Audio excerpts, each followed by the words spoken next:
oil t-shirt before he was finally also taken out. Sports, traffic, and weather are next. Sighting Unlimited, WTMJ News Time, 12:04.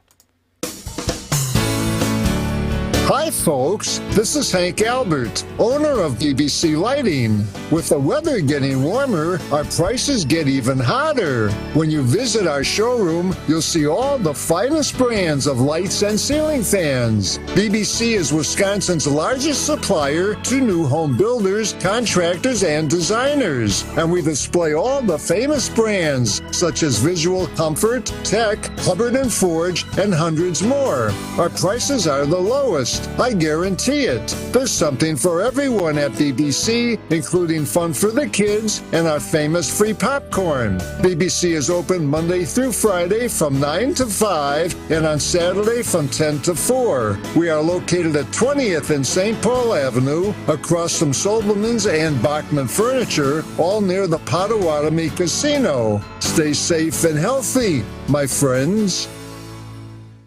I couldn't have found a better place to live. There's an atmosphere here that everybody is suddenly your family. We look out for each other. We care for each other. I think my having lived to age 94 is in great measure due to the fact that I've been happy here the entire time I've lived here. Life is just getting started at Three Pillars, Wisconsin's top-rated continuing care retirement community, located in beautiful Lake Country. Learn more at threepillars.org. You can give them the same old, or you can surprise them with something unique from St. Vincent de Paul Thrift Store at a bargain. Almost new, but really cool. The thing about thrift store gift shopping is that you never know what you'll find. But when you find it, you'll know it's right. That's what makes it fun. And if you just can't choose, gift cards are always available at St. Vincent de Paul Thrift Stores on Highway 100 in Layton and Greenfield and 23rd and Lincoln in Milwaukee. You're gonna love it, St. Vincent de Paul.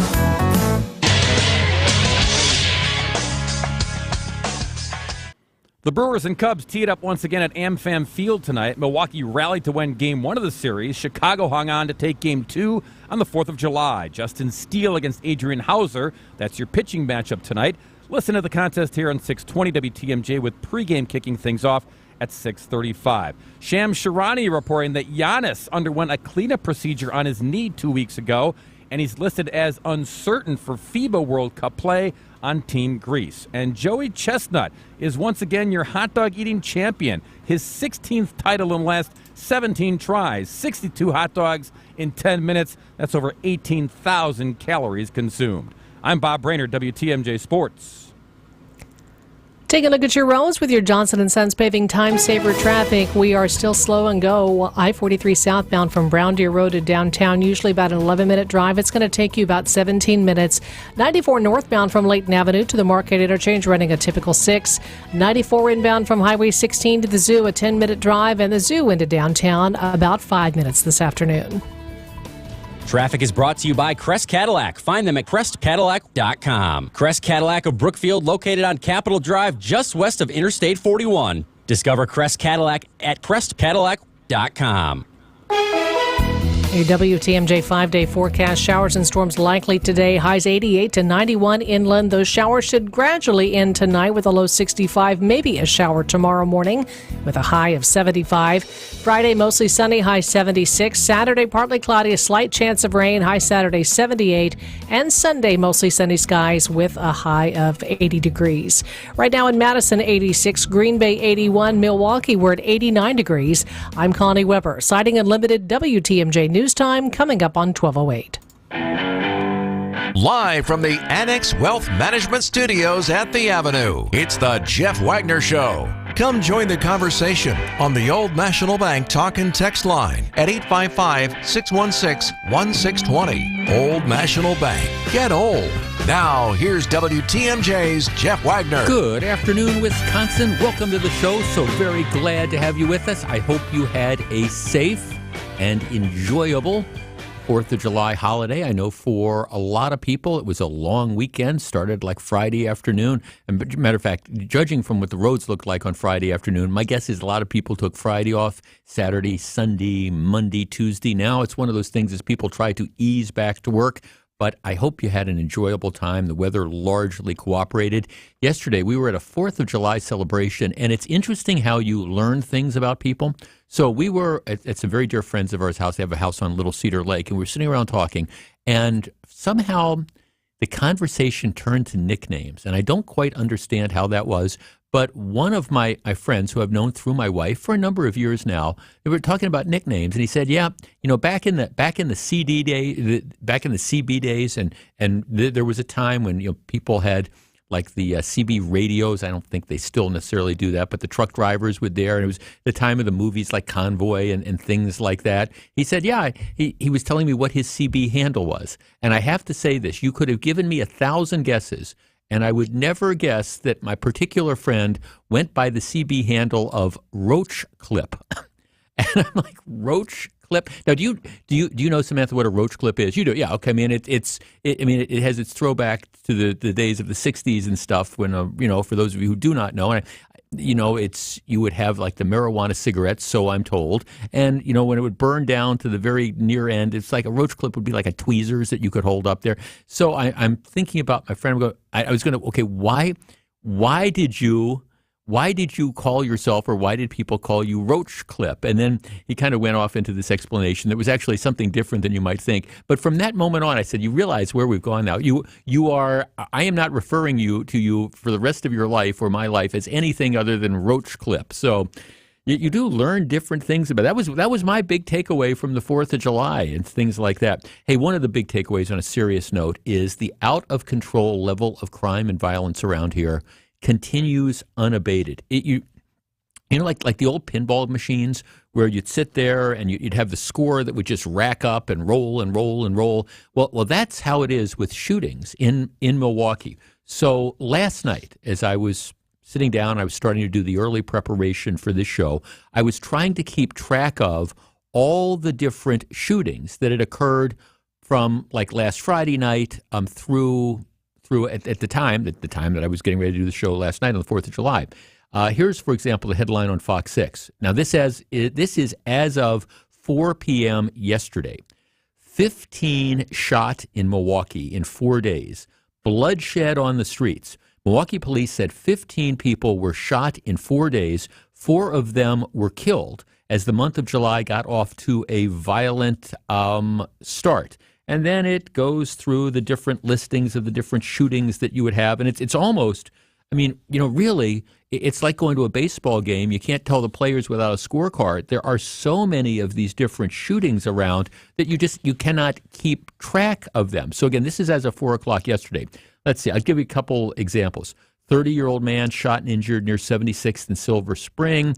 20-year-old man shot and injured near 92nd and Custer. 19-year-old man shot and injured near 35th and Lloyd. 40-year-old man shot near 12th and Chambers. He died from the scene. 35-year-old man shot and injured near 84th and Bender. 15-year-old boy was shot near 13th and Columbia. 15-year-old boy was shot and killed near Farwell and North.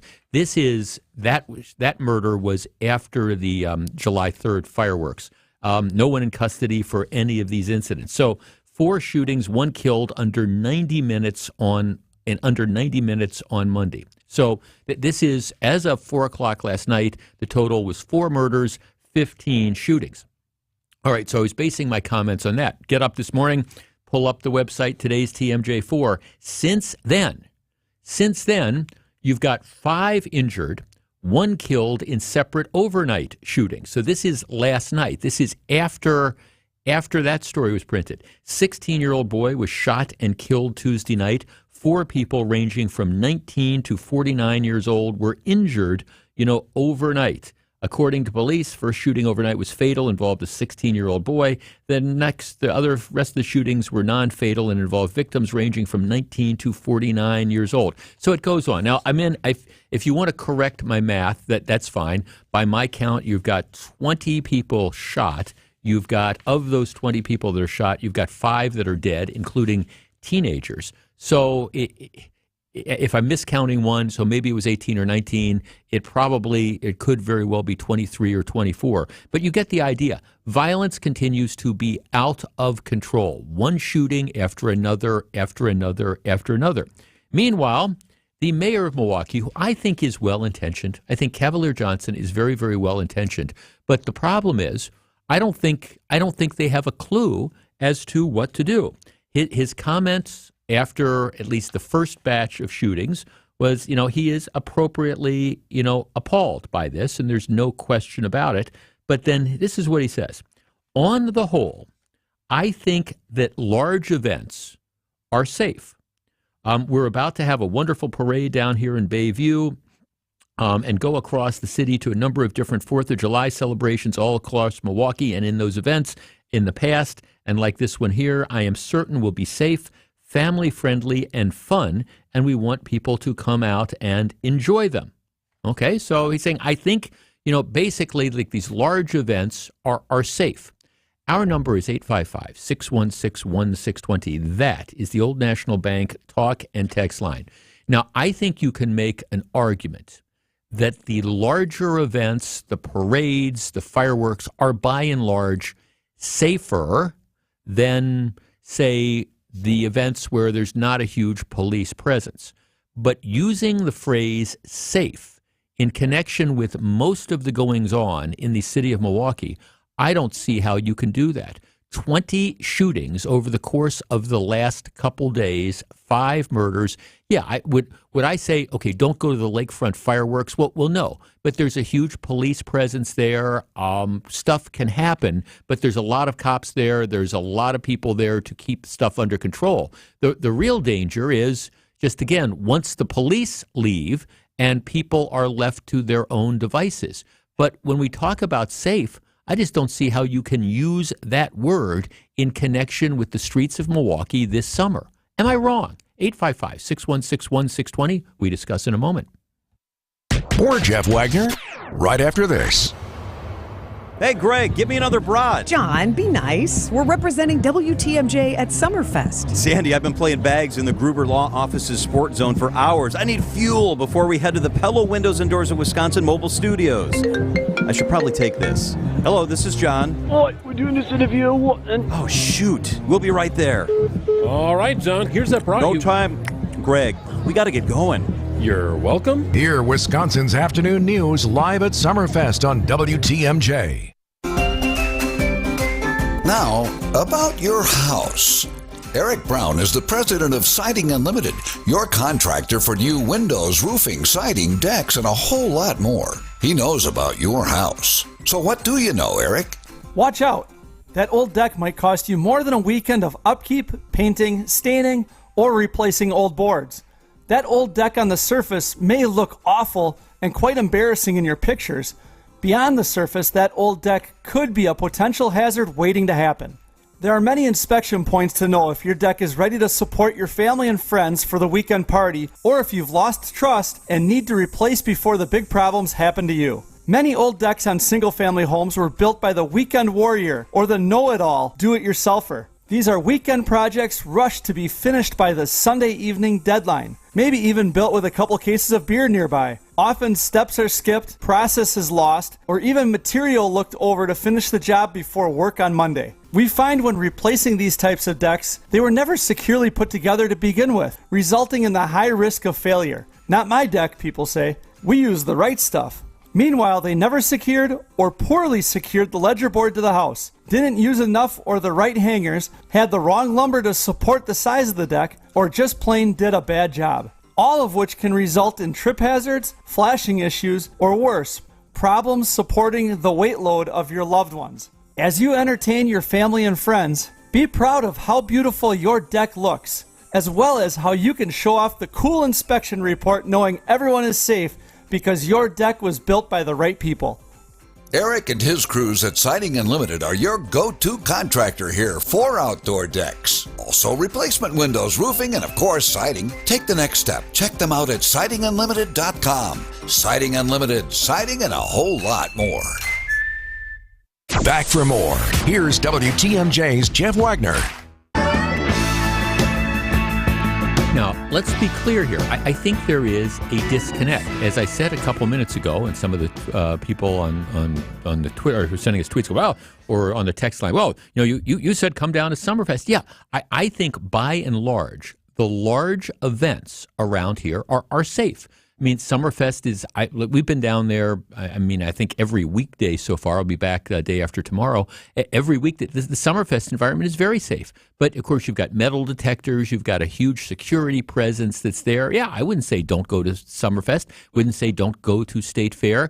A lot of the large gatherings, the fireworks displays and stuff, there is a huge police presence. And yes, I believe they are, there's always going to be the occasional Yahoo and stuff, but the trouble occurs, just like the July 3rd fireworks trouble occurred. It wasn't at the lakefront. It was after the fireworks display when you have kids carrying guns that get into an argument on Farwell and North, and there's the shooting. That's where the issue is. That's where the lack of safety comes from. And again, it's frustrating to me that we don't have this sense of outrage. There are so many shootings.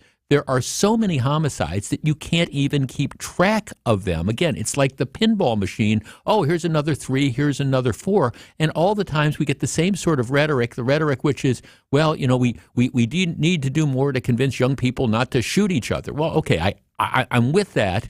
But in many, many cases, what do we know? It's going to be people who have criminal records. It's going to be people who've misbehaved in the first place. It's going to be felons who shouldn't have been carrying guns, who have the guns and are willing to use them indiscriminately. That's what the Juneteenth thing was all about. You got a 15-year-old who was adjudicated delinquent for committing 2 armed robberies at the age of 13. He was put on probation, he was put on probation, not allowed to possess a firearm, gets caught with a gun after that, put on probation again, and then while he's still wearing an ankle monitor, carrying a gun, he shoots 6 people in the Juneteenth Day thing. What is wrong with that? Oh, yeah, we knew this kid was a thug, and yet we continued to allow him to roam the streets, and now we're surprised that he shot 6 people? 855-616-1620. That's the issue. Jeff, I think the city is more out of control than ever. Please cue the Tom Barrett, "This is a safe city" soundbite. We laughed about it then,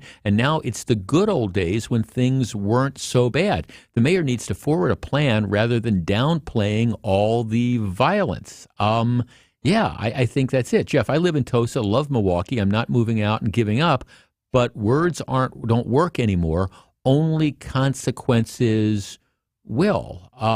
Yes, Jeff, you're wrong about the mayor. I think he's done nothing to help the criminal situation in Milwaukee. All he does is go on radio and TV and say he's appalled. Get a plan. Get the criminals off the street, hold them accountable, and add more police. Well, that's part of the thing. One of the reasons that I think the large gatherings are basically safe is that you have the huge police presence that's there. I'm not saying nobody acts up, but when there's lots of cops, whether it's Milwaukee police or sheriff's deputies or whatever, when there's a huge police presence, it is much less likely that you're going to have people who decide to resolve their argument by pulling out a gun and shooting them. Not saying it never happens, but it's much less likely. The problem you have is then after the large gatherings disperse and the police go back and they pull back, and then you get people that are out on the street, that's where the shootings occur. It's why any ideas and any plans to cut the number of police officers on the streets in any urban area in general, and particularly in Milwaukee, that's what's absolutely crazy. So that's it. Jeff, we agree that easy access to guns is a problem with the shootings. Well, yes and no. The problem if you ask me, are there too many guns on the streets in the wrong hands? The answer is clearly yes. That is clearly yes. The bottom line, though, is unless you're going to go around, and this is for all the people who say, oh, we got to get the guns off the streets. My question is, how are you going to do that? Unless you're going to say we're going to go around and confiscate all the handguns, for example. We're going to confiscate handguns from people, the vast majority of people who are responsible firearm owners. I have a handgun. Never occurred to me to rob a 7-Eleven with it. Never occurred to me to take it to an outdoor festival, pull it out, and start shooting people. It's just, that's not, so unless we are going to say we're going to go confiscate weapons, you have to figure out what your plan B is.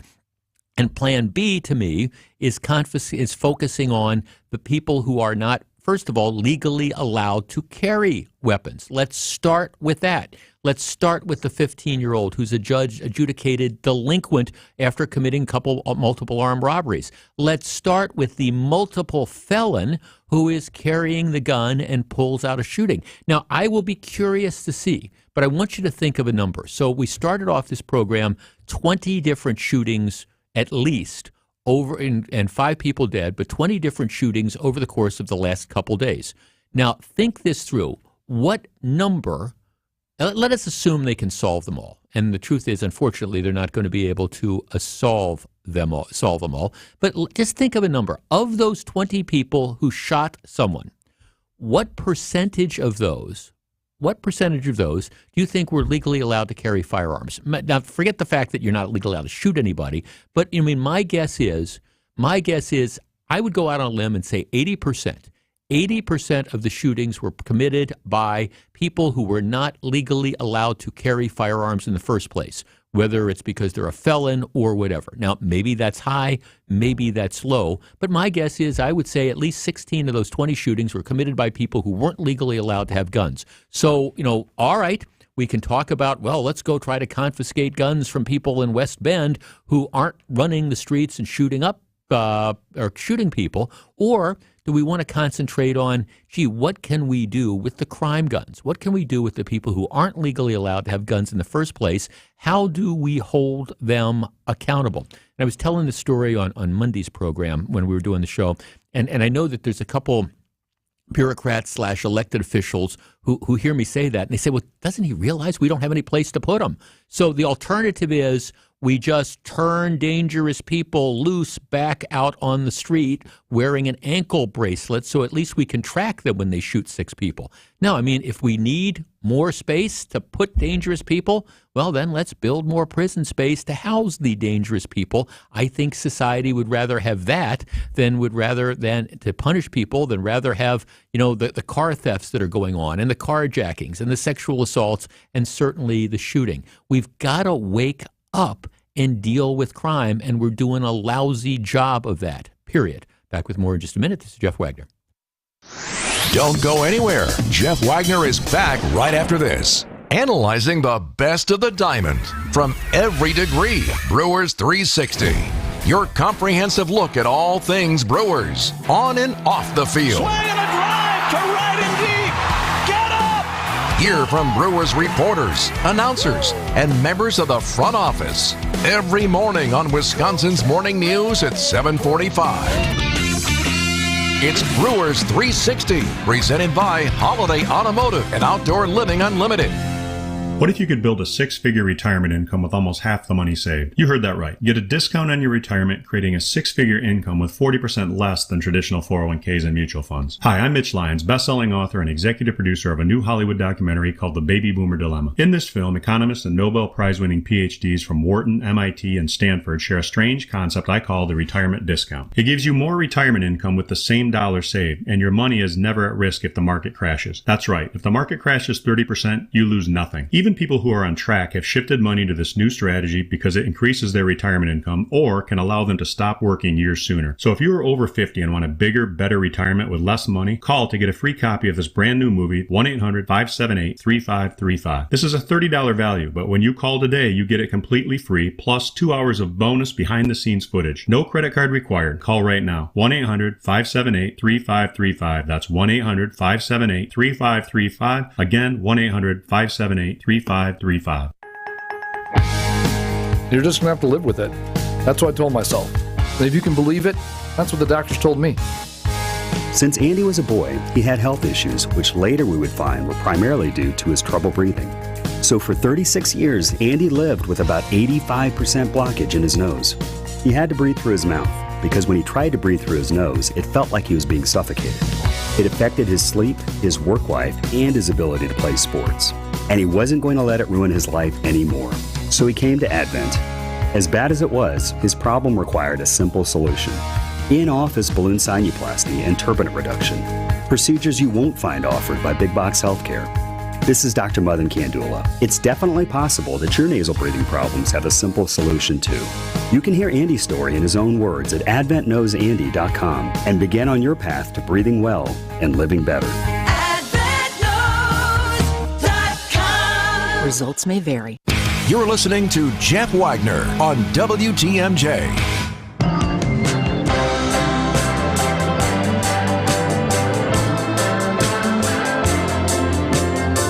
Tony Evers has signed the state budget bill. He has used his veto pen to kind of alter some stuff. The biggest takeaway of what he did is he decided to, again, stick it to those people in Wisconsin who pay the most in taxes. The original plan, the top rate for income tax in the state of Wisconsin is 7.65%.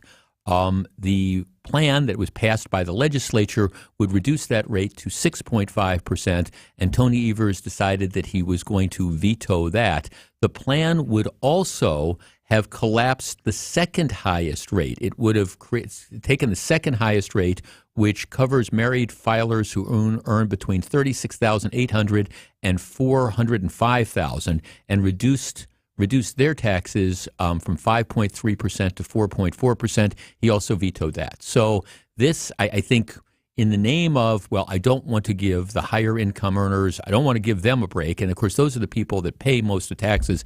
He decided to veto those provisions and thereby, again, increase the desirability of people who have the wherewithal to leave Wisconsin, whenever they get the opportunity. So I think that's kind of the biggest thing, that he decided he did not want to give tax relief to the, I would say, upper middle class, and then those highest income earning, those who earn the most. So just another idea that the governor had, and another reason to understand that the complete and total difference between his, what I think is an irresponsible fiscal approach that is leading to people leaving Wisconsin, but yet it supports and appeals to his political base. So I think that's the biggest takeaway of what ended up happening there, which was the doing away with the multiple income brackets. But we'll see how it all plays out. But in general, I think the budget was a responsible document,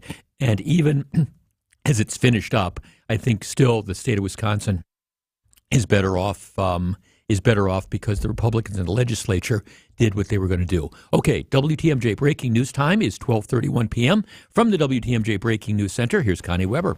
Thanks, Jeff. Yeah, the governor announcing his state budget vetoes today. Governor Evers scaling back the size of a GOP income tax cut that would have moved the state closer to a flat rate.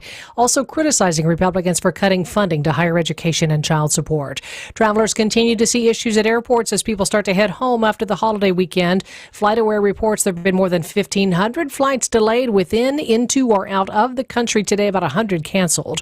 Forecasters say severe storms likely from Chicago south to St. Louis and Little Rock, west toward Wichita, Amarillo, and Denver. Residents being told to watch for damaging winds, large hail, maybe isolated tornadoes, especially in the plains. The state's dairy farms producing more milk than they can sell. Thousands of gallons being dumped. Not clear how much milk, but recently it had been about 5 truckloads a week. A full truckload would be approximately 6,500 gallons.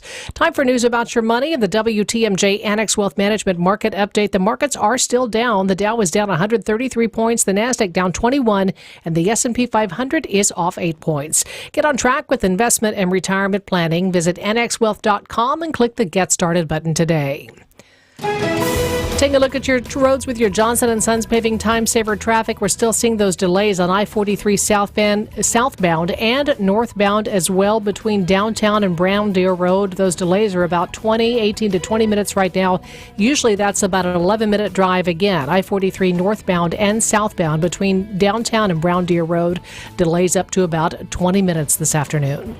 Traffic sponsored by Wagner Compressor, the Midwest air compressor experts. Visit pressureisoff.biz. Servicing world-class Wisconsin manufacturers for 9 decades. Contact Wagner Compressor at pressureisoff.biz. Wagner Compressor. Your WTMJ 5-day forecast. We could see showers or thunderstorms today. A few of those storms may be strong with highs 88 lakeside, 91 inland. Showers gradually ending, mostly cloudy overnight, low 65. A chance for a Thursday morning shower. then gradually becoming sunny with a high 75. Sunshine Friday, 76. Partly cloudy Saturday with a slight chance of rain, a high 78. And mostly sunny on Monday with a high of 80. Right now in Milwaukee, we're at 89 degrees. I'm Connie Weber. Sighting Unlimited, WTMJ News Time, 12:33. I'm Jeff Wagner. Coming up next, all right, the powers that be in the city are telling us stop arguing about the streetcar. Of course we need to spend hundreds of millions of dollars to expand it. Really? We'll discuss. Stick around. Jeff Wagner is right around the corner. Welcome back to Ask Hasselus. I'm Weston. What's your question? I don't believe that's your real name. I also don't believe the Hasselus mattress has no employees. Come see for yourself. Try and buy with no pushy sales guy. I'm not buying it. Well, if you are buying a new Beauty Rest or Sealy Posturepedic mattress between now and Monday, we'll take an additional $200 off. Promise? Promise. Pinky? Pinky. Wow, you are serious. Find an employee-free showroom near you or at Hasselus.com.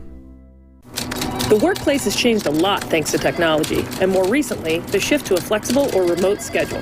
Your business must adapt to maintain a great culture, attracting quality candidates and keeping them. You need Smart Spaces. The team of interior integrators at Smart Spaces brings creativity and expertise, assessing the walls, ceiling, lighting, flooring, furniture, and audiovisual systems to create places that matter in the modern world, fully functional for those in the building and for others to interact remotely. Get started today at smartspaceswi.com. Major phone carriers make you sign contracts with rigid data plans to trap you into a kind of forced phonogamy. Sounds pretty insecure if you ask me. At Consumer Cellular, we believe in a more consensual and healthy form of phonogamy, free of contracts and more flexible to your data needs. This way, you stick around not because we force you to with contracts and fees, but because you love our phone plans. Like ardently love our phone plans. Phonogamously. Consumer Cellular. When freedom calls, we're here to answer. Call us at 1-888-FREEDOM. Did you know you can get your prescriptions for less at your local pharmacy? You can with GoodRx. It's the free app that can save you money on your medications. Just search for your prescription, choose the pharmacy and the price that works best for you, and then show your GoodRx coupon to your pharmacist at the drop-off counter. GoodRx works at over 70,000 pharmacies, including Walmart, Rite Aid, and Walgreens, and it works whether you have insurance or not. It's easy to save. Next time you drop off your prescription, check GoodRx. To start saving today, go to GoodRx.com. GoodRx is not insurance. Welcome back to Jeff Wagner on WTMJ.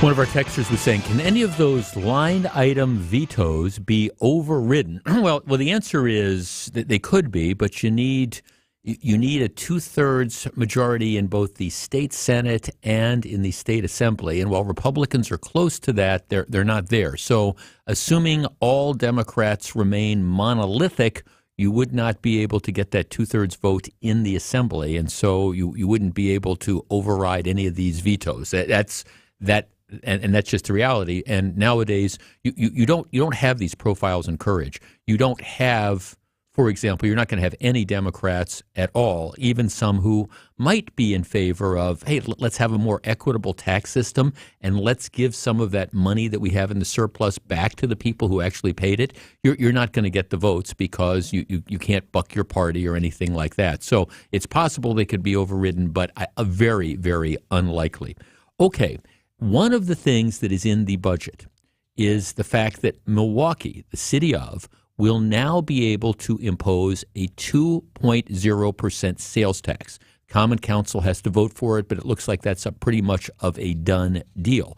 They're also going to get more in shared revenue. This has been the gripe for years and years. We send money off to Madison in the form of our state, form of sales taxes, the state sales tax, and we don't get our share back. All right, well, Milwaukee and other communities are going to get more money back, and the city of Milwaukee is going to be able to impose a 2.0% sales tax, which, given all the other sales taxes that are there, if you're buying goods that are covered by the sales tax in the city of Milwaukee, you will be paying almost 8%. Almost 8%, not quite, assuming the county also imposes its sales tax increase. There are limitations, though, on what can be done with that money. And one of the big limitations is the money that comes back, the shared revenue money and the money from the sales tax, cannot be used to expand the streetcar system known as the HOP. Now, the plans right now are the HOP runs that little 2.1 mile run that goes essentially from the Lower East Side down to the bus depot. So it's kind of like the yuppie people mover. There's an extension that goes from the bus depot down to the lakefront by the Couture, and that's already been funded, and it's going to be operational soon. So this doesn't affect that. But there are people who want to expand the HOP throughout the city. This makes it very, very difficult to do it because they will not be able to use, again, revenue that comes either from the shared revenue or from the sales tax to fund it. So you would think that this would be dead in the water, but that has not stopped the Common Council from backing 4 streetcar extensions. The idea that, hey, let's build this, all over. We want a Lower East Side line to Brady Street via Prospect and Farwell. We want to go west to Fiserv Forum via 3rd Street. We want to go north from Fiserv Forum to Bronzeville, and we want to go south into the historic Third Ward from National Avenue to Walker's Point. Just to do 2 of those would cost $150 million. And, of course, that's not the operating cost. That's just to get the thing running. And yet you've got some people who are now saying, go ahead and build it. There's an opinion piece in the Business Journal, which is one of our partners. And the headline says, time to stop arguing over streetcar. And it goes on to say, well, we should stop arguing about this and just go ahead and build it. The HOP needs to, in order to be successful, it has to be expanded past its original route from the bus depot to Milwaukee's East Side. It has to go to Fiserv Forum. It has to go north to Brewer Hill. It needs to be extended through the historic Third Ward into Walker's Point. In a perfect world, it would go west to Wauwatosa, north to UWM, south to the airport. Of course, you would be talking about, if you're talking about $150 million just to take it to Fiserv and a little bit north to the east side, you would be talking about, I don't know, $500 million, $700 million, $1 billion to do all that other stuff. Our number, 855-616-1620. That is the Old National Bank talk and text line. It's so interesting to me because the argument now is, yes, we know the HOP is a failure. We know it doesn't attract enough riders. We know that it was originally sold on the idea that people would pay for rides, but now we can't even charge people for rides because if you had to pay 50 cents, if you had to pay a quarter to get on the thing, even fewer people than already ride it would ride it. So the argument is, here we've dug this hole, and rather than climb out and fill in the hole, what we want to do is we want to keep digging. If we spend hundreds of millions of dollars to develop this system, well, then more people will ride it. Well, okay, maybe more people will ride it, but the question becomes, will enough people ride it to make it justify its cost? 855-616-1620. That is the Old National Bank talk and text line. Now, I have to tell you, with the limitation on shared revenue and sales tax increases, with the limitation on that, I don't see how this is feasible unless you can convince the feds to completely pick up the tab. The way it is in Milwaukee right now is the HOP does not pay for itself, so they have to reach into general revenue. They take like revenue from parking and things like that could be spent on other things and use it to support the trolley. To extend the trolley on the idea that, we needed to go different places to get more riders, to me is absolutely, totally, what's the word I'm looking for? Insane. Yes, it is insane. 855-616-1620. That's the Old National Bank talk and text line. Now, look, I understand as a yuppie people mover, it's fun. I was coming back from Summerfest Thursday afternoon, and I want to be honest. I saw, most of the times when I watch the streetcar go by, it is empty. It's an air trolley. It's just carrying air. Now, I want to be honest. When I was coming back from Summerfest, it was around 5 o'clock on Thursday because we stayed a little bit later. I saw one of the cars go by, and I counted. It had 6 people on it. So I will tell you that's the most people I ever saw on the hop, but that was people probably using it during Summerfest. But seriously, $150, $200, $300, $400, $500 million to expand the streetcar. Who thinks that's a good idea? 855-616-1620. And if you had that money, and that's an if, and you wanted to put it into a way of moving people around these various areas, aren't there better ways to spend money than a fixed trolley line, for goodness sakes? 855-616-1620. We discuss. Stay tuned. Jeff Wagner returns after this on WTMJ. AccuNet Mortgages and Equal Housing Lender, NMLS ID 255368. Winning isn't everything, it's the only thing. I always thought Vince Lombardi came up with that famous sports nugget, but it turns out he borrowed it from a college coach. And now I'm going to borrow it too, because when there are 10 or 20 offers on a property, there's only one winner. In today's inventory-starved real estate market, you need a Lombardi-level mortgage coach, one who has all the best plays in the playbook. Going with your bank for your pre-approval is like playing in a professional playoff game with the JV coach at the helm. The Lombardi-level coaches at AccuNet are called senior loan consultants, and each one has been trained by me to help you and your real estate agent work as one team to deliver the one and only thing that matters, winning. So if you've been losing with your flimsy bank pre-approval, trade up today to a rock-solid guaranteed pre-approval and a Lombardi-level game plan. And if you're just getting started, why not start with the best? Click on the blue button today and get started with your winning game plan at ACCUNET.com. I love the Fox and Hounds restaurant. WTMJ's John Mercure here. The historic restaurant was recently voted one of the top supper clubs in the area. That's what I'm talking about. It first opened in 1933 and has been serving fabulous dinners for almost 90 years in their rustic timber structure. When you buy one dinner, your second dinner is free 7 days a week. Every Wednesday, when you buy one world-class prime rib dinner, your second prime rib dinner is free. Order anything on the menu. Your second dinner is free. Made from scratch desserts, buy one, get one free. Ice cream drinks, buy one, get one free. The Fox and Hounds is family-owned and one of the most unique and affordable supper clubs in Wisconsin. Your second dinner is always free. Just off Highway 167, 2 miles east of Holy Hill. It is spectacular. The flowers are out. The trees are blooming. The summer drive is a must-see. Enjoy a free prime rib dinner tonight at the award-winning Fox and Hounds Restaurant. Reserve at foxandhoundsrestaurant.com. It will lift your spirits. It's the famous Fox and Hounds. Don't miss the thunder of the Navy Blue Angels at the 2023 Milwaukee Air Show. Presented by Waterstone Bank. Reserve the best seats in the house today. Sky Chalet and Flightline Club tickets are on sale now. Log on to mkeairwatershow.com.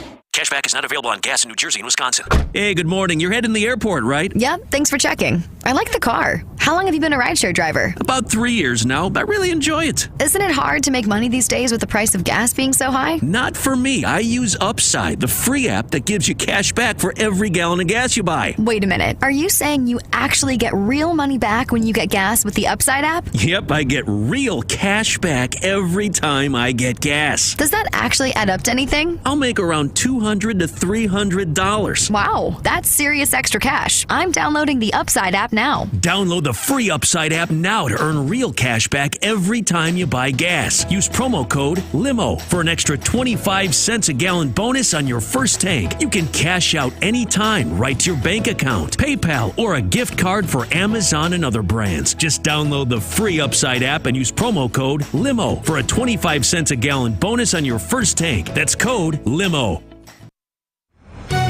From the WTMJ Breaking News Center, I'm Eric Bilstead. We have a WTMJ Fleet Farm Storm Team Alert. A severe thunderstorm warning in effect right now for southwestern Dodge County. This runs until 1:30 this afternoon. We're keeping our eye on some scattered storms, some that are strong here, rolling through southeast Wisconsin this afternoon. Hail damage is a concern right now. The hazard, mainly from the National Weather Service, is 60-mile-per-hour wind gusts and quarter-size hail as this storm rolls through. Again, a severe thunderstorm warning for southwestern Dodge County. It runs until 1:30. Siding Unlimited, WTMJ News Time, 1247. Jeff Wagner on WTMJ. 855-616-1620. But we live stream our broadcasts, and so you can watch us as we do spoken word radio from the Avenue Studios. And easiest way to do that is just to go to WTMJ.com and click the Watch Live button. Or we have our own YouTube channel. Go to YouTube, put on WTMJ. And a number of you do that, and because we can keep track of the numbers. I was just laughing because one of our texters say, I'm watching your broadcast now, and you're talking about the hop. I am waiting to see your head explode. Absolutely. There is always that danger. This is the most ridiculous thing. And what's been so funny is the hop is a complete and total failure.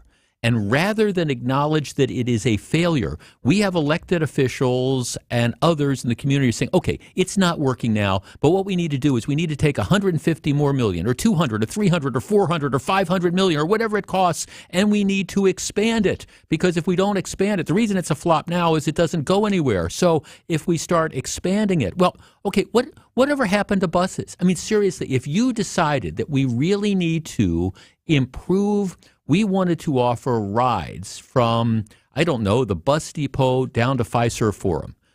Whatever happened to buses? What happened to like rubber-tired trolleys or something like that you could run when there is a need to do it? Somebody on our text line is saying they run it in the winter. Yeah, they run it in the winter. They run it when nobody is riding it. They run it. They're going to put this spur down to the lakefront. Okay, I understand. On the weekends that Summerfest are running, I understand why there might be people coming in from Chicago who get off the train or get off the bus and want to hop on that and take it down to Summerfest. That makes sense to me. But that's 9 days out of the year. 9 days out of the year, and you're spending tens of millions of dollars to do that? It is absolutely crazy. Let's start with John on the north side. John, you're on WTMJ. Good afternoon. Hi, John. Okay. That's the dumbest thing I ever heard of, you know. We had that hop, those hops way back in the 50s.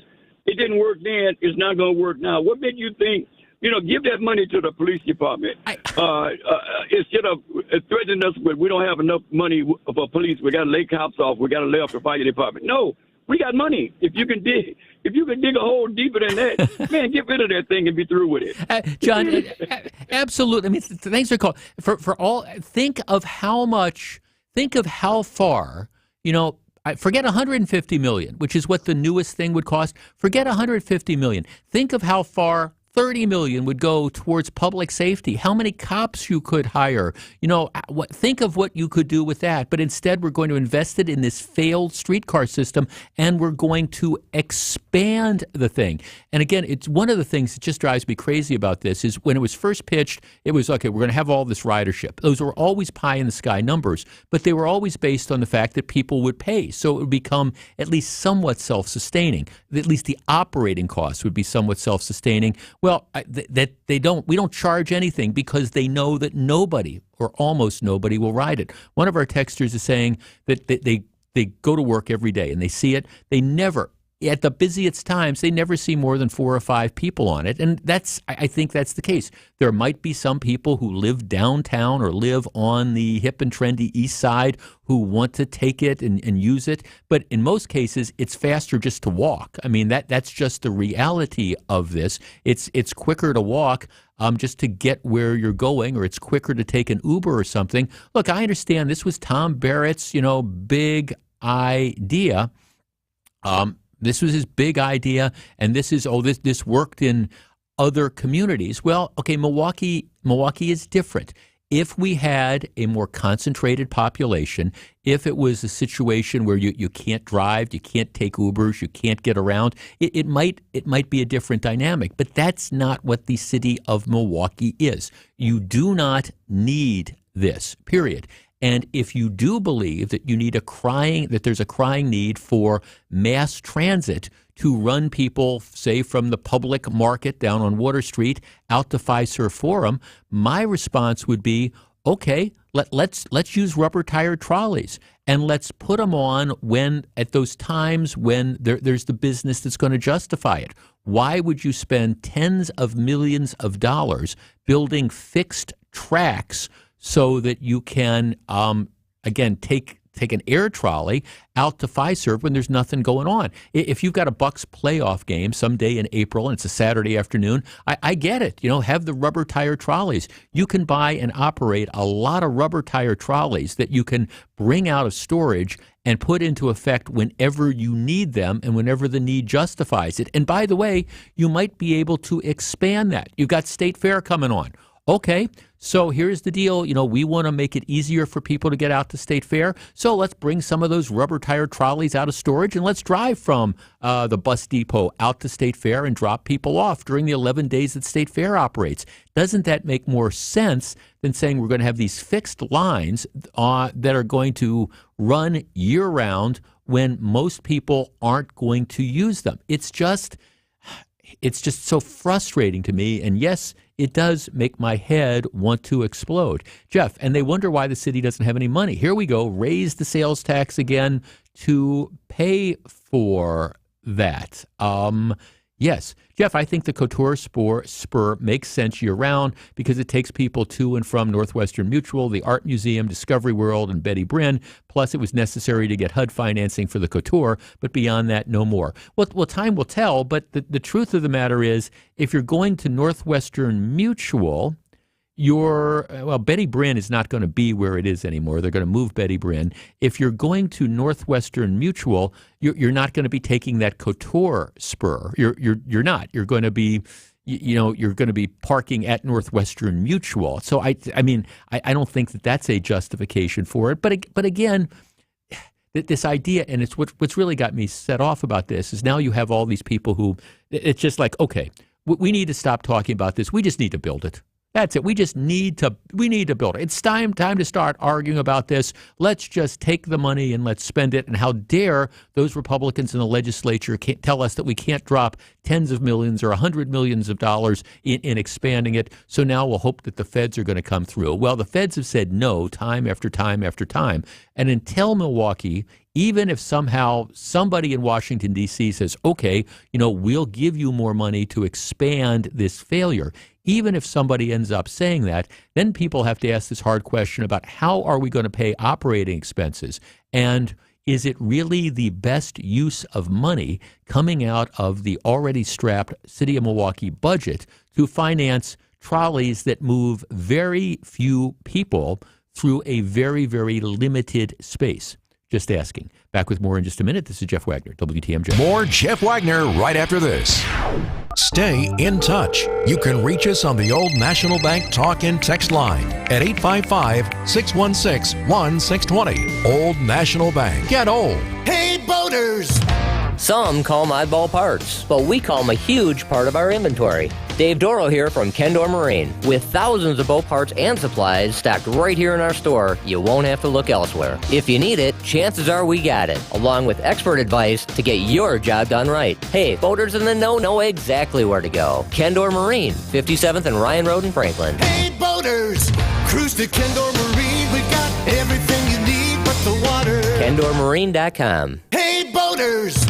It's a boater's do-it-yourselfer's dream store. Kendor Marine stocks thousands of boat parts and supplies. Just about everything you'd ever need to keep your boat up and running. Whether it's common or something you think might be discontinued, you can bet on us having it. So don't be surprised when we have just what you need. I'm Dave Doro, and boaters in the know exactly where to go. Kendor Marine, 57th and Ryan Road in Franklin. Hey, boaters!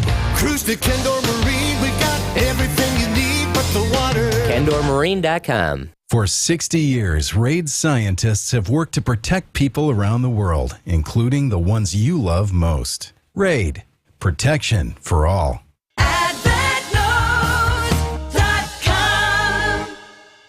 Jeff and Roxanne here with Rhino Shield Ceramic Coating. Never paint your house again. Rhino Shield will keep 100% of the rain and 90% of the heat from penetrating your house. And it looks just like paint, but will last 5 times longer, and it's guaranteed for 25 years. And it still comes in any color, as long as it's your wife's favorite. Get 25% off their 25-year warranty if you book by the 25th. Call 262-900-4055 or visit rhinoshield.com. Go Rhino Shield!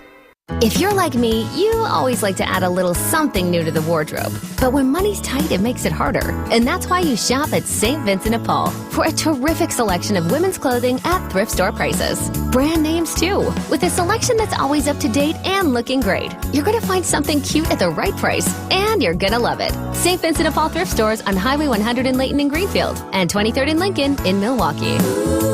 You're gonna love it, St. Vincent de Paul.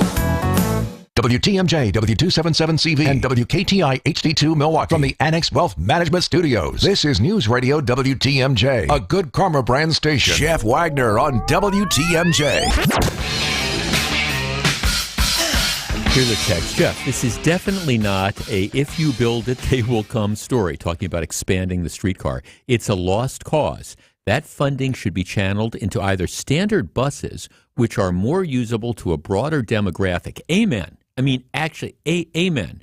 Rubber tire trolleys, standard buses, whatever. They're not hip and trendy. They're not as sleek, but they make so much more sense. And by the way, they're a lot cheaper to operate, and they give you flexibility. So anyhow, the texter says the funding should be channeled into either standard buses, which are more usable to a broader demographic, or, to wait for it, public safety. Yes, let's spend $150 million expanding the HOP. No money for cops, but more money to take the yuppie people mover another few blocks.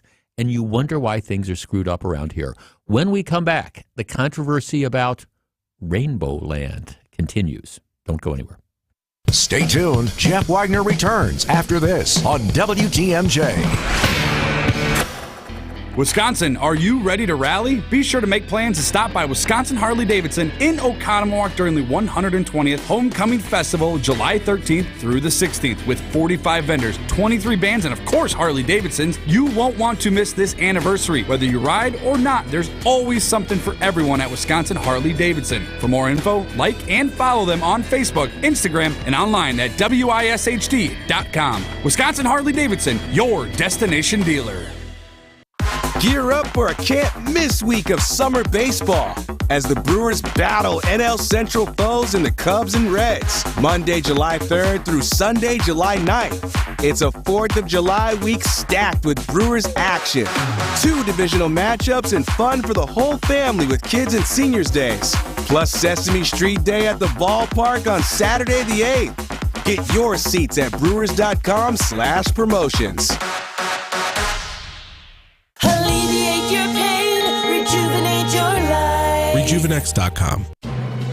The place to get caught up, to speak out, to connect and be entertained. We are Wisconsin's radio station. News Radio 620 WTMJ, Milwaukee.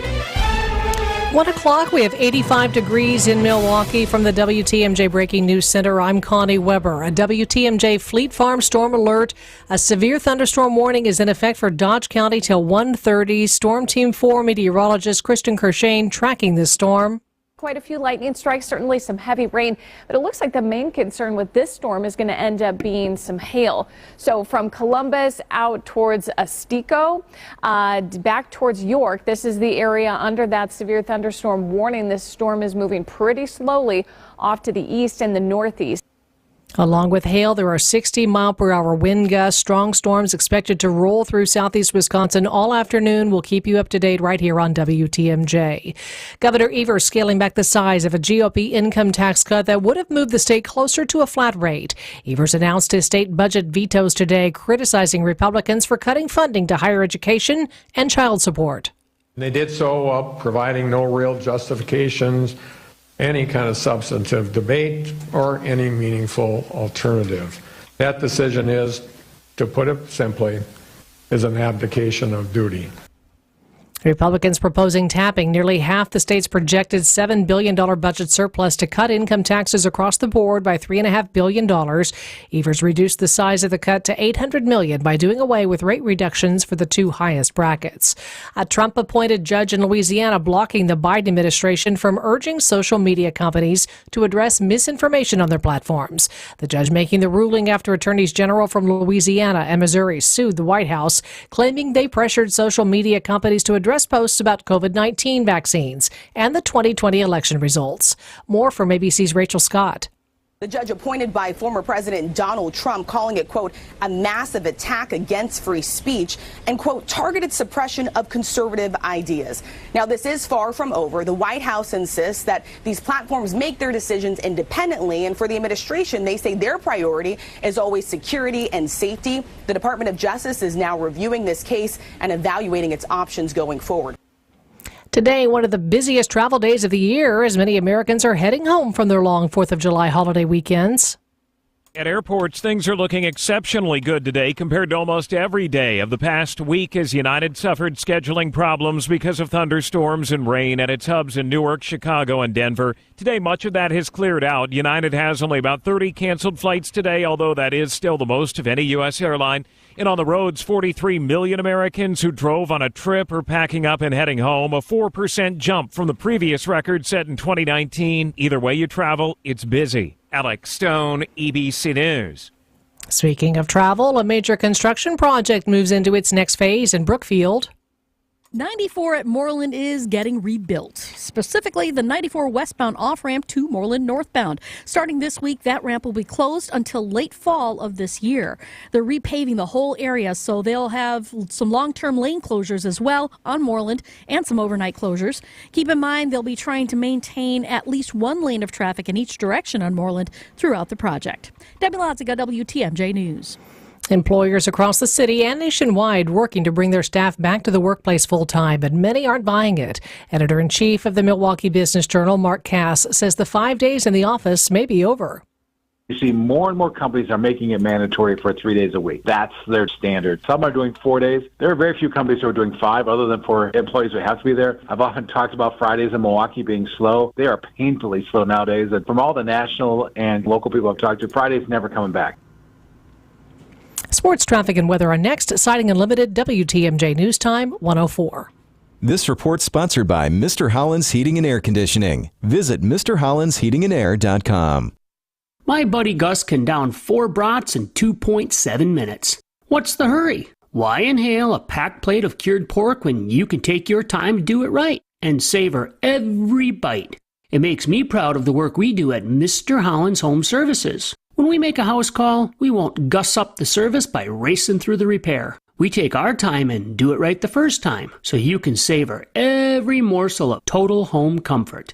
Our banger bunch of talented techs promise to be punctual, polite, and proficient. So leave the racing sausages to the ballpark. For precision plumbing, accurate air conditioning, excellent electrical, and delightful drain cleaning, call 866-992-1717 or visit this link, MrHollandsHomeservices.com. Get it? Link, sausage. Oh, do you know where the first sausage was cooked? In Greece. If you want service that's better than these jokes, we can help. Headlines, texts, emails, the TV, the computer, the phone, even your smartwatch. Every day, market volatility can lead to anxiety and planning paralysis. No surprise, Americans report being stressed about their investment and retirement plans. Turn down the media roar. Dial up the planning. Put Annex Wealth Management on your side for investment and retirement guidance that includes tax and estate planning. Head to AnnexWealth.com. Click the Get Started button. Know the difference with a fee-only fiduciary. That's Annex Wealth Management. Hi, I'm Jim Token, president of the Auto Dealers of Metro Milwaukee. Did you know that Adam member dealers employ more than 7,500 people? Recently, Adam provided over 225,000 meals through their Feeding America Change Your Oil promotion. Plus, they completed a $100,000 donation to MATC's Automotive Technology Program. Consider that before you buy from one of those online companies with no ties to our community. Start your next car search by finding an Adam member dealer at adamm.com. Time for a WTMJ Sports Update. The Brewers and Cubs teed up once again at AmFam Field tonight. Milwaukee rallied to win Game 1 of the series. Chicago hung on to take Game 2 on the 4th of July. Justin Steele against Adrian Hauser. That's your pitching matchup tonight. Listen to the contest here on 620 WTMJ with pregame kicking things off at 6:35. Shams Charania reporting that Giannis underwent a cleanup procedure on his knee 2 weeks ago, and he's listed as uncertain for FIBA World Cup play on Team Grease. And Joey Chestnut is once again your hot dog eating champion. His 16th title in the last 17 tries, 62 hot dogs in 10 minutes. That's over 18,000 calories consumed. I'm Bob Brainerd, WTMJ Sports. Take a look at your roads with your Johnson & Sons Paving Time Saver traffic. Still that problem area, I-43 northbound and southbound between Brown Deer Road and downtown. That's usually about an 11-minute drive. It's just about 10 or 11 miles. It's taking you anywhere from 20 to about 26 minutes. Again, I-43 northbound from downtown to Brown Deer Road and southbound from Brown Deer to downtown. That's about a 21 to 26-minute drive this afternoon. Traffic is sponsored by Harwood Place Senior Living. Learn more about Harwood Place Retirement Living's newly renovated apartments and updated pricing options. Visit harwoodplace.org or call to schedule a tour. Your WTMJ 5-day forecast. We do have a WTMJ Fleet Farm Storm Team alert. That severe thunderstorm warning in effect for Dodge County. That's in effect till 1:30 this afternoon. We could get some hail. That area could get some hail and winds up to about 60 miles an hour. We'll keep you posted on this, the weather conditions. Otherwise, the showers will end gradually tonight with an overnight low 65. Slight chance for a morning shower tomorrow with a high 75. Friday, sunshine 76. Slight chance of rain Saturday, high 78. And mostly sunny on Sunday with a high of 80. Right now, Madison at 86. Green Bay 79. And Milwaukee 85 degrees. I'm Connie Weber, citing Unlimited WTMJ News Time 108. Live from the Annex Wealth Management Studios at the Avenue, it's the Jeff Wagner Show.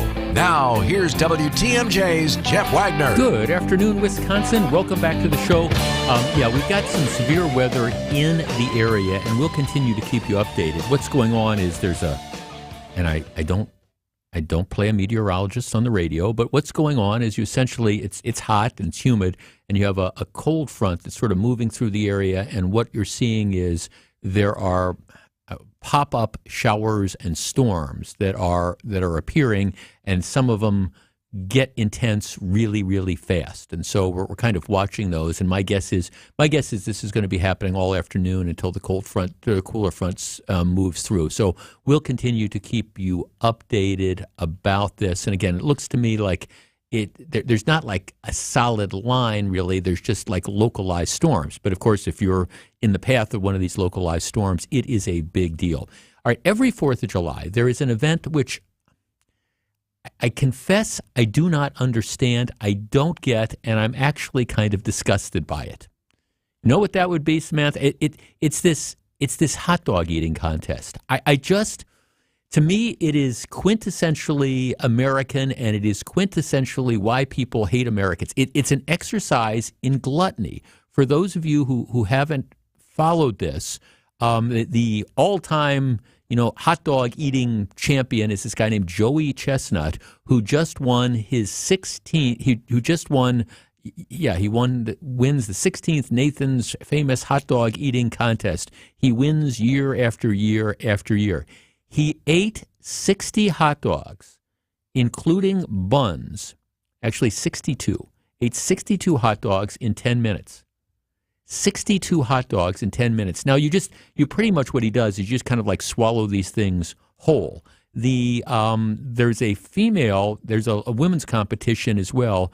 The woman who won that, she ate like 39 and a half hot dogs, and she was apparently neck and neck with some other woman who was like eating almost as many, but she got that final hot dog in right as the clock was expiring. But okay, so for females, it's 40 hot dogs in 10 minutes, which would be, do the math, 4 hot dogs every minute. You are just taking this food and you are just cramming it down your gullet. And for Joey Chestnut, it's 60-some. I'm looking at a picture now, and they're showing him just standing with this huge plate of hot dogs on buns, and smiling because this is how many.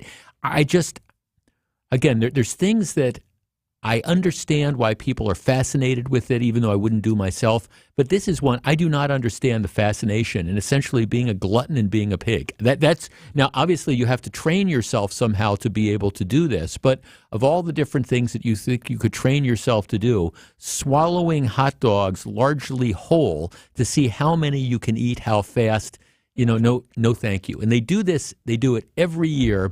And again, I try not to be too judgmental, but I'm just saying this one, it's rewarding gluttony. And I just don't understand why we got to the point of rewarding gluttony. Okay, let us switch gears completely.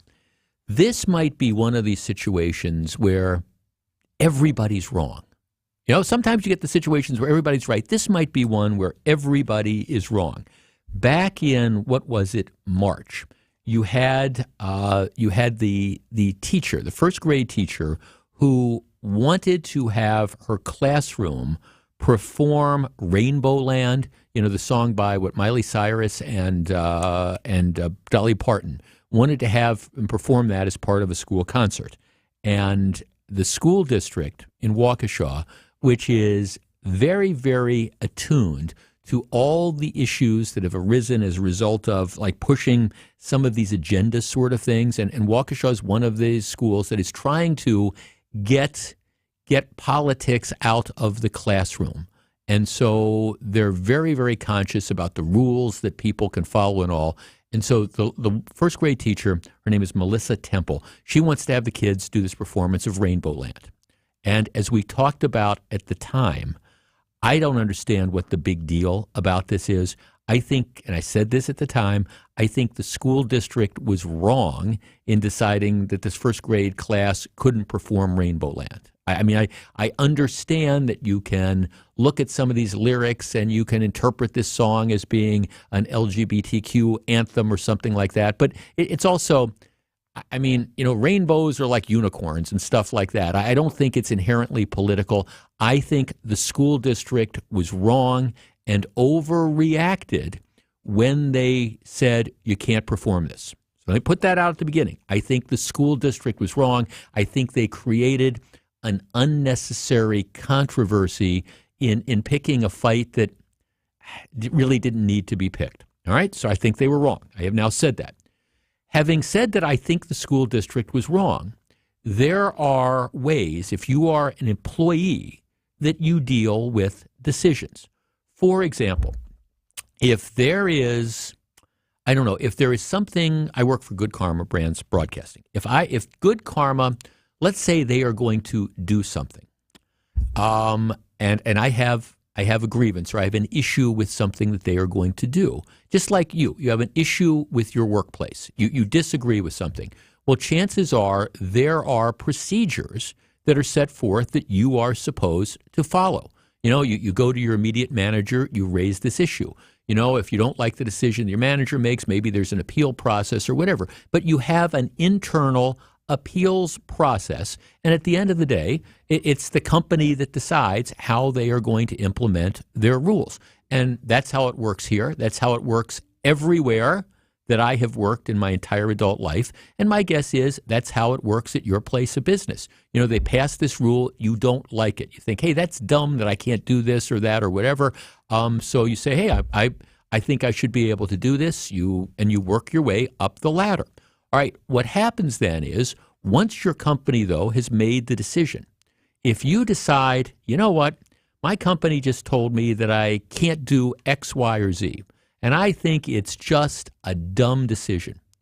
If you then take to Twitter or TikTok or Facebook or whatever and go public and say, hey, this is what I was going to do, my company will not let me do this.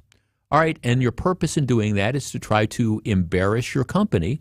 There are going to be consequences. You have a right to express yourself, but if you go out and you try to, again, call attention to this, there's going to be consequences that you end up suffering. Now, in the case of the Rainbow Land situation, the teacher didn't like the fact that they told her that she couldn't do it. Okay, I get it. I understand that. What she then chose to do, though, is she then chose to go public with this dispute, go onto Twitter, talk about how terrible that this decision was, and then once she got the attention that she wanted on Twitter, then you had radio stations and TV stations and newspapers calling you from all over the country. Then she decided to do interviews, ripping on her employers for what she thought was this inappropriate decision. At that point in time, the school administrator, the superintendent, said, look, you are in violation. Here's our employee handbook. You are in violation of this rule and that rule and the other rule, which provides a procedure that you go through if you have an issue with our policies or whatever, and you didn't follow any of those. You just decided that you were going to go public in an effort to embarrass us. And so on April 3rd, she was placed on administrative leave after she posted about this issue on Twitter. And now apparently next week, noon on July 11th, which would be a week from today, there's going to be a hearing which is going to be held with her employment status. And the school board is going to be taking this up. All right, our number is 855-616-1620. That's the Old National Bank talk and text line. Now, obviously, this matter has become a local, state, national, and arguably an international cause celeb, because it's being seen and it's being portrayed as, okay, this is the Waukesha School Board, and they're taking these unreasonable positions towards this issue or that issue. From the perspective of the Waukesha, at least the school board and the system, at least right now, it's, look, you as an employee did not follow the procedures that you were supposed to follow. And by deciding to go public with this, in an effort to embarrass us, in an effort to try to bring public pressure on us, you violated a number of rules of your employment. All right. Is this subject to discipline? And should she lose her job? And by all accounts, she's a very, very good teacher. She's won all these different awards. She's been teaching forever. The kids love her. But the school district is looking at this and saying, hey, you violated these rules that are in the employee handbook. You did it knowingly. You did it intentionally. And as a result, it's time for you to move on. 855-616-1620. That's the Old National Bank talk and text line. I don't understand necessarily why Waukesha chose to pick this particular issue to make it a cause celeb. But having said that, once the teacher, if in fact it turns out that she violated a number of rules by going public with this, all right, is the school district wrong to discipline her? 855-616-1620. What do you think? We discuss in a moment. More Jeff Wagner right after this. An Independence Day series against the Cubs. And fireworks are expected to fly. Remember last year? Swing a line drive. Deep center. It's over Ortega's head and over the fence. The Brewers host the Cubs for a big country birthday bash. It's gone. A walk-off home run for Victor Caratini. Our Brewers Radio Network game day coverage starts tonight at 6:35. We are the home of the Brewers. WTMJ. AccuNet Mortgage is an equal housing lender. NMLS ID 255368. Winning isn't everything. It's the only thing. I always thought Vince Lombardi came up with that famous sports nugget, but it turns out he borrowed it from a college coach. And now I'm going to borrow it too, because when there are 10 or 20 offers on a property, there's only one winner. In today's inventory-starved real estate market, you need a Lombardi-level mortgage coach, one who has all the best plays in the playbook. Going with your bank for your pre-approval is like playing in a professional playoff game with the JV coach at the helm. The Lombardi-level coaches at AccuNet are called senior loan consultants, and each one has been trained by me to help you and your real estate agent work as one team to deliver the one and only thing that matters, winning. So if you've been losing with your flimsy bank pre-approval, trade up today to a rock-solid guaranteed pre-approval and a Lombardi-level game plan. And if you're just getting started, why not start with the best? Click on the blue button today and get started with your winning game plan at accunet.com. WTMJ's Vince Vitrano here. Would you like your employees to be better leaders, improved critical thinkers, and become more self-aware? LAK Group's coaching services can help. Their coaching has led to impressive, sustainable organizational change, and it's founded on the International Coaching Federation's core principles, aligning individual performance to the needs of your company. Find out how LAK Group's coaching can help you. Visit transformingcareers.com. LAK Group. Discover your human advantage. Let's face it, selling a home is stressful, difficult, and costly. The repairs, the showing your home to strangers, the months it takes to get to closing. And then what do you do with the 20 years of belongings you've accumulated? There's an easier way, and you have nothing to lose to try it out. Grandview Homes will give you a no-obligation, fair cash offer and close on the day you choose. We buy your home completely as is, no repairs whatsoever. Take the belongings you want and leave the stress and the mess to us. Call or visit grandviewhomes.com. Welcome back to Jeff Wagner on WTMJ.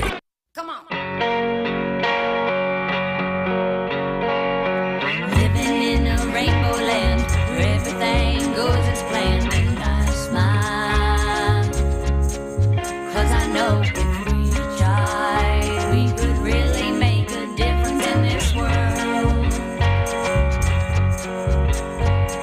I won't give up or sleep away. It's the only thought I think, you know where I stand. I believe we can start living in a rainbow land. Jeff Wagner, WTMJ. Okay, so that's the song that's in controversy. And as I said months ago when this issue popped up, I don't, this is not, if I was a school official in Waukesha, this is not the fight that I would have picked. I get it. The assumption is rainbows are a symbol of LGBTQ unity and pride. And so this song is viewed as an endorsement of that.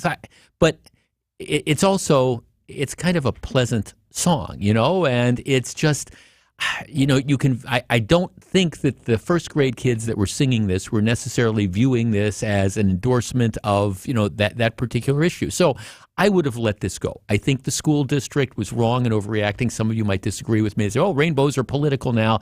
But yeah, but rainbows are also rainbows. You know, I mean, it's like anything. Rainbows are rainbows. And I wouldn't have, in the context of just presenting it, I would have let it go. But, all right, the school decided not to let it go. So you have this first grade teacher who is a decorated teacher and apparently a very, very good teacher, but she's also political herself. You look at her Twitter account and things like that, and she has very, very strong feelings about this, and she decided that she was going to go public and rip the district. So actions have consequences.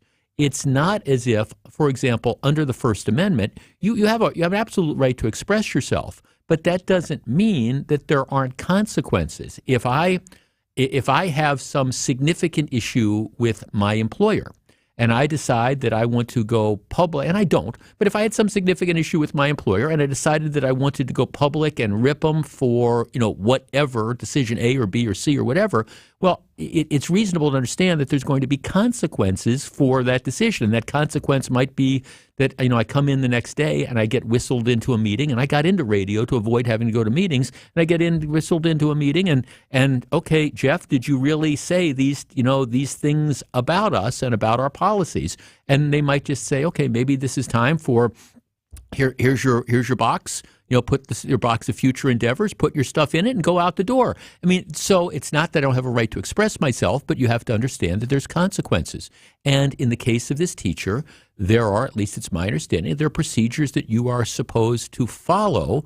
And by deciding that she was going to go public, she violated some of those procedures. So, you know, now you've got the school board that's deciding, you know, what is the appropriate action. Could this have all been avoided had they decided not to make it an issue in the first place? Yes. Should they have made it an issue? Well, okay, reasonable people can perhaps disagree. Again, if it were me, I would let it go. But once that happens, if you decide that you can't work at the school district anymore because you don't like their approach to things, you think they're being unreasonable, you have every right to say, you know what, I'm going somewhere else. I'm done with this. And then you get a chance to say anything you can. But if you decide to rip the school board publicly and call attention to this issue with the idea of trying to either embarrass the school district or put political pressure on them, isn't it reasonable to understand that there's going to be, you know, consequences, you know, from this? And I think that's the reality of this. Jeff, modern day, free to be you and me. Yes, but with that said, sadly, the LGBTQ has made the rainbow a political mascot, and it definitely frustrates me. It does, but, this would have been for inclusion. I don't know. I think, I understand that the LGBTQ movement has taken the rainbow flag for politics, and I understand that maybe that's an unfortunate thing because maybe people who used to wear rainbow shirts don't do it anymore because they are interpreted as making a political statement. I don't know, don't care, don't want to argue about it. I just think it's a situation where, once your employer, in this case, makes a decision. For example, one of our texters says, Jeff, every company has social media policies that employees are required to follow, period. Teachers should not be exempt from any sort of social media policy, regardless of how they feel about the issue. Jeff, 2 guys at my workplace were fired for bad-mouthing our CEO online, but I'm in the private industry in Waukesha. That's the bottom line of this. It's really apples and oranges. Jeff, I think it was dumb of the district to make an issue of this. I suspect the district knew it and now has to make her a scapegoat. If she violated some rules, reprimand her and move on. School boards have become horribly political in the last few years. Well, that's going to be the interesting thing. I mean, they're going to take it up next week and they're going to decide, what the appropriate penalty needs to be. Is it a firing? Quite candidly, if I were this teacher, I think my attitude would be, you know what? I don't necessarily want to work here anymore. And my guess is she's not going to have any trouble finding a comparable job somewhere else, regardless of whether she's discharged or not. It's just, this is a case where I think everybody's wrong. I think the school district was wrong for intervening like it did. And I think, certainly if you're an employee and you decide that you're going to, if she did, violate the school's social media policies, you got to understand that there are going to be consequences for that, and you shouldn't complain if you don't like those consequences. Back with more in just a minute. This is Jeff Wagner. Stick around. Jeff Wagner is right around the corner. Hey, Sandy, I've still got some time before my show starts. Let's go play some cornhole. Well, it's nice of you to invite me, Jeff, but I still got to prepare for the news. Plus, who actually calls it cornhole? Isn't it bags? Whatever you call it, it's all at Summerfest. You can check out Jeff Wagner broadcasting live at Summerfest on Thursdays and Fridays from noon to 3 in the Pella Windows and Doors of Wisconsin Mobile Studio at the Gruber Law Office's Sports Zone by the lakefront. Cornhole. Bags! Cornhole. It's WTMJ at Summerfest 2023. WTMJ's Vince Vitrano here. I played sports my entire life, been hurt a lot of times, but never had been injured until I had to stop doing the sports I enjoyed because my knee flat wouldn't allow it. I visited Orthopedic Associates of Wisconsin, where they took great care of me. I put my knee in their doctors' capable hands, and now I'm back in the gym, carrying my golf bag, pain-free for 18 holes, and playing tennis as often as I like with no issues. I'd recommend Orthopedic Associates of Wisconsin to anyone. Visit orthowisconsin.com. I'm certified financial planner Tony Drake with Drake & Associates. If you're retired or looking to retire soon, have you developed a strategy to minimize or eliminate the taxes when you start pulling money out of your IRA or 401k? If you haven't, then you have a very vulnerable plan because taxes are going up in the future.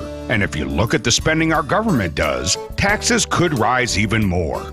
Find out what's missing in your retirement strategy by requesting a copy of my Retirement Ready Toolkit that's loaded with materials designed to help protect you from taxes.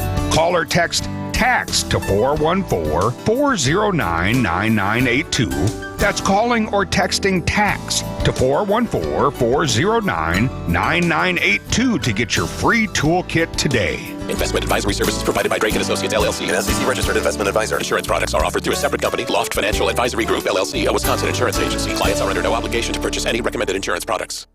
Experience fast, affordable family fun at Elkhart Lakes Road America. With on-site camping, free parking, and free admission for kids 16 and younger when accompanied with an adult, Road America offers world-class racing and so much more. From sports cars to NASCARs. You can even host your next company picnic or family reunion. Get the full race schedule at roadamerica.com. That's roadamerica.com or call 800-365-7223. Road America, America's National Park of Speed.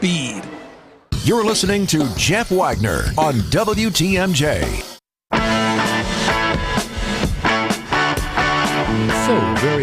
have you with us. WTMJ Breaking News Time is 1:31 p.m. From the WTMJ Breaking News Center, here's Connie Weber.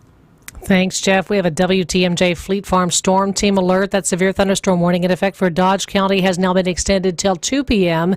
And another thunderstorm warning has been issued for Jefferson County. That's in effect till 1:45. National Weather Service says you can expect 60-mile-per-hour gust winds, hail, biggest issues at the moment. Strong storms expected to roll through southeast Wisconsin all afternoon. Again, severe thunderstorm warning in effect for Dodge County till 2 and Jefferson County until 1:45. Mass shootings broke out at festivals, block parties, and other gatherings in a handful of cities this week as the U.S. celebrated the 4th of July. Gun violence that flared in Washington, D.C., Louisiana, Philadelphia, Baltimore, Texas, and Florida left more than a dozen people dead, about 60 wounded, including children. Racine Police Chief Maurice Robinson stepping down after 2 years on the job. The chief was first sworn in 2021. Robinson, in a statement, called the job the high point of his career. Even though the Republican National Convention is more than a year away, city leaders working on several security components as required by the Department of Homeland Security. Additional lodging and equipment like a fireboat, trucks, and possibly a mobile command post are pieces the city would need to buy. Time for news about your money. The WTMJ Annex Wealth Management Market Update still trading in negative territory. The Dow is down 148 points. The Nasdaq is down 32, and the S&P 500 is off 11. Get on track with investment and retirement planning. Visit annexwealth.com and click the Get Started button today.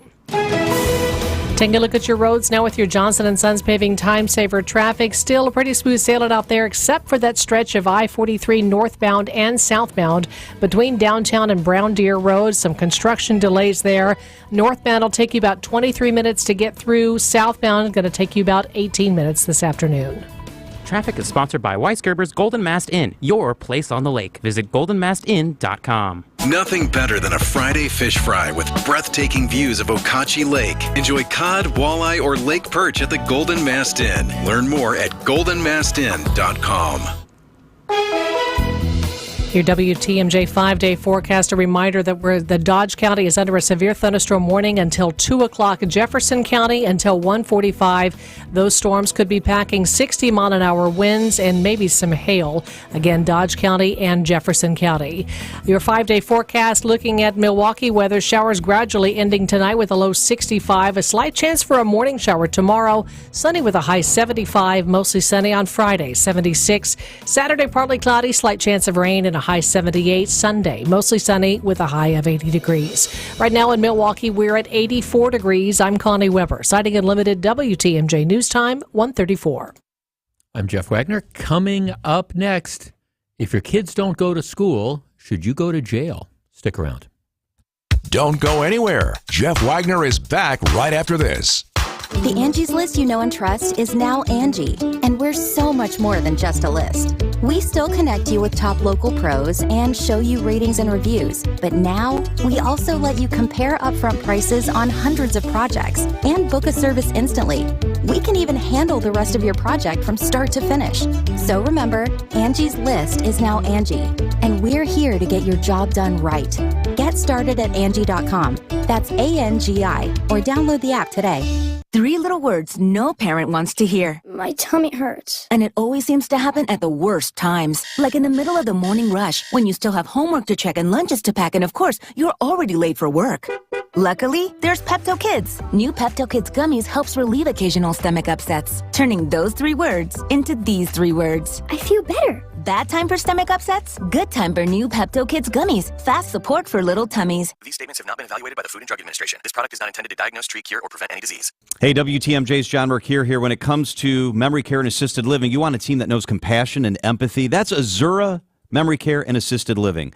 I know, my grandma's in assisted living. I have an aunt, one of my favorite aunts, right now in memory care. At Azura, they specialize in caring for those with early to late stage Alzheimer's or other related dementia symptoms. They provide additional daily living assistance for those with cognitive decline. 14 locations in Wisconsin, AzuraLiving.com, Wisconsin-based, family-owned. The teams I trust are at Azura, AzuraLiving.com. Looking for a hot ride this summer? Find yours this July at Potawatomi.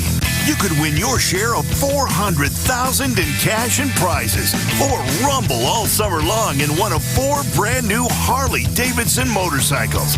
It's the Hot Ride Motorcycle Giveaway this July, only at Potawatomi Casino Hotel, Milwaukee. Visit paysbig.com/hot ride for more details. Must be 21 and a club member to play. Jeff Wagner on WTMJ.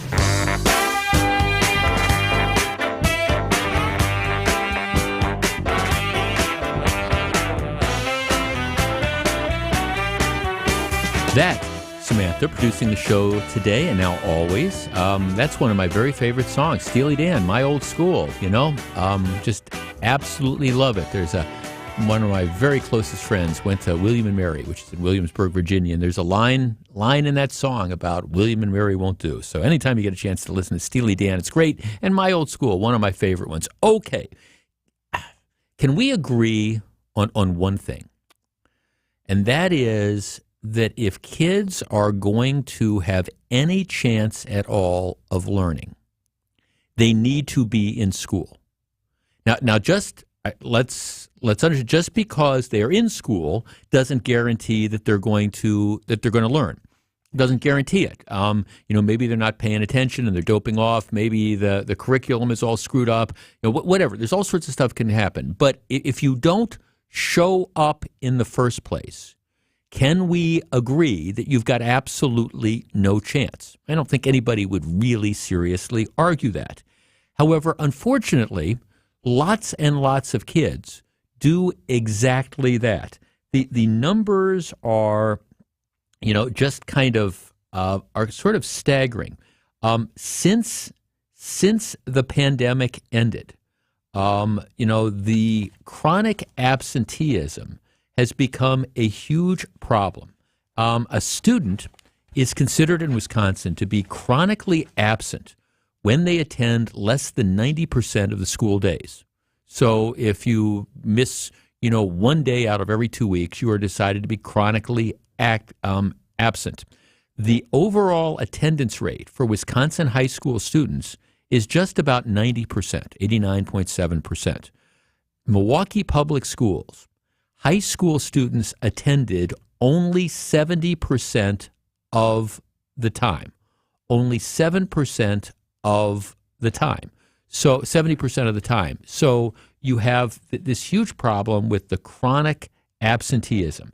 In Milwaukee Public Schools, where attendance was the worst in the state last year at 79.3%, and 58% of students are considered chronically absent.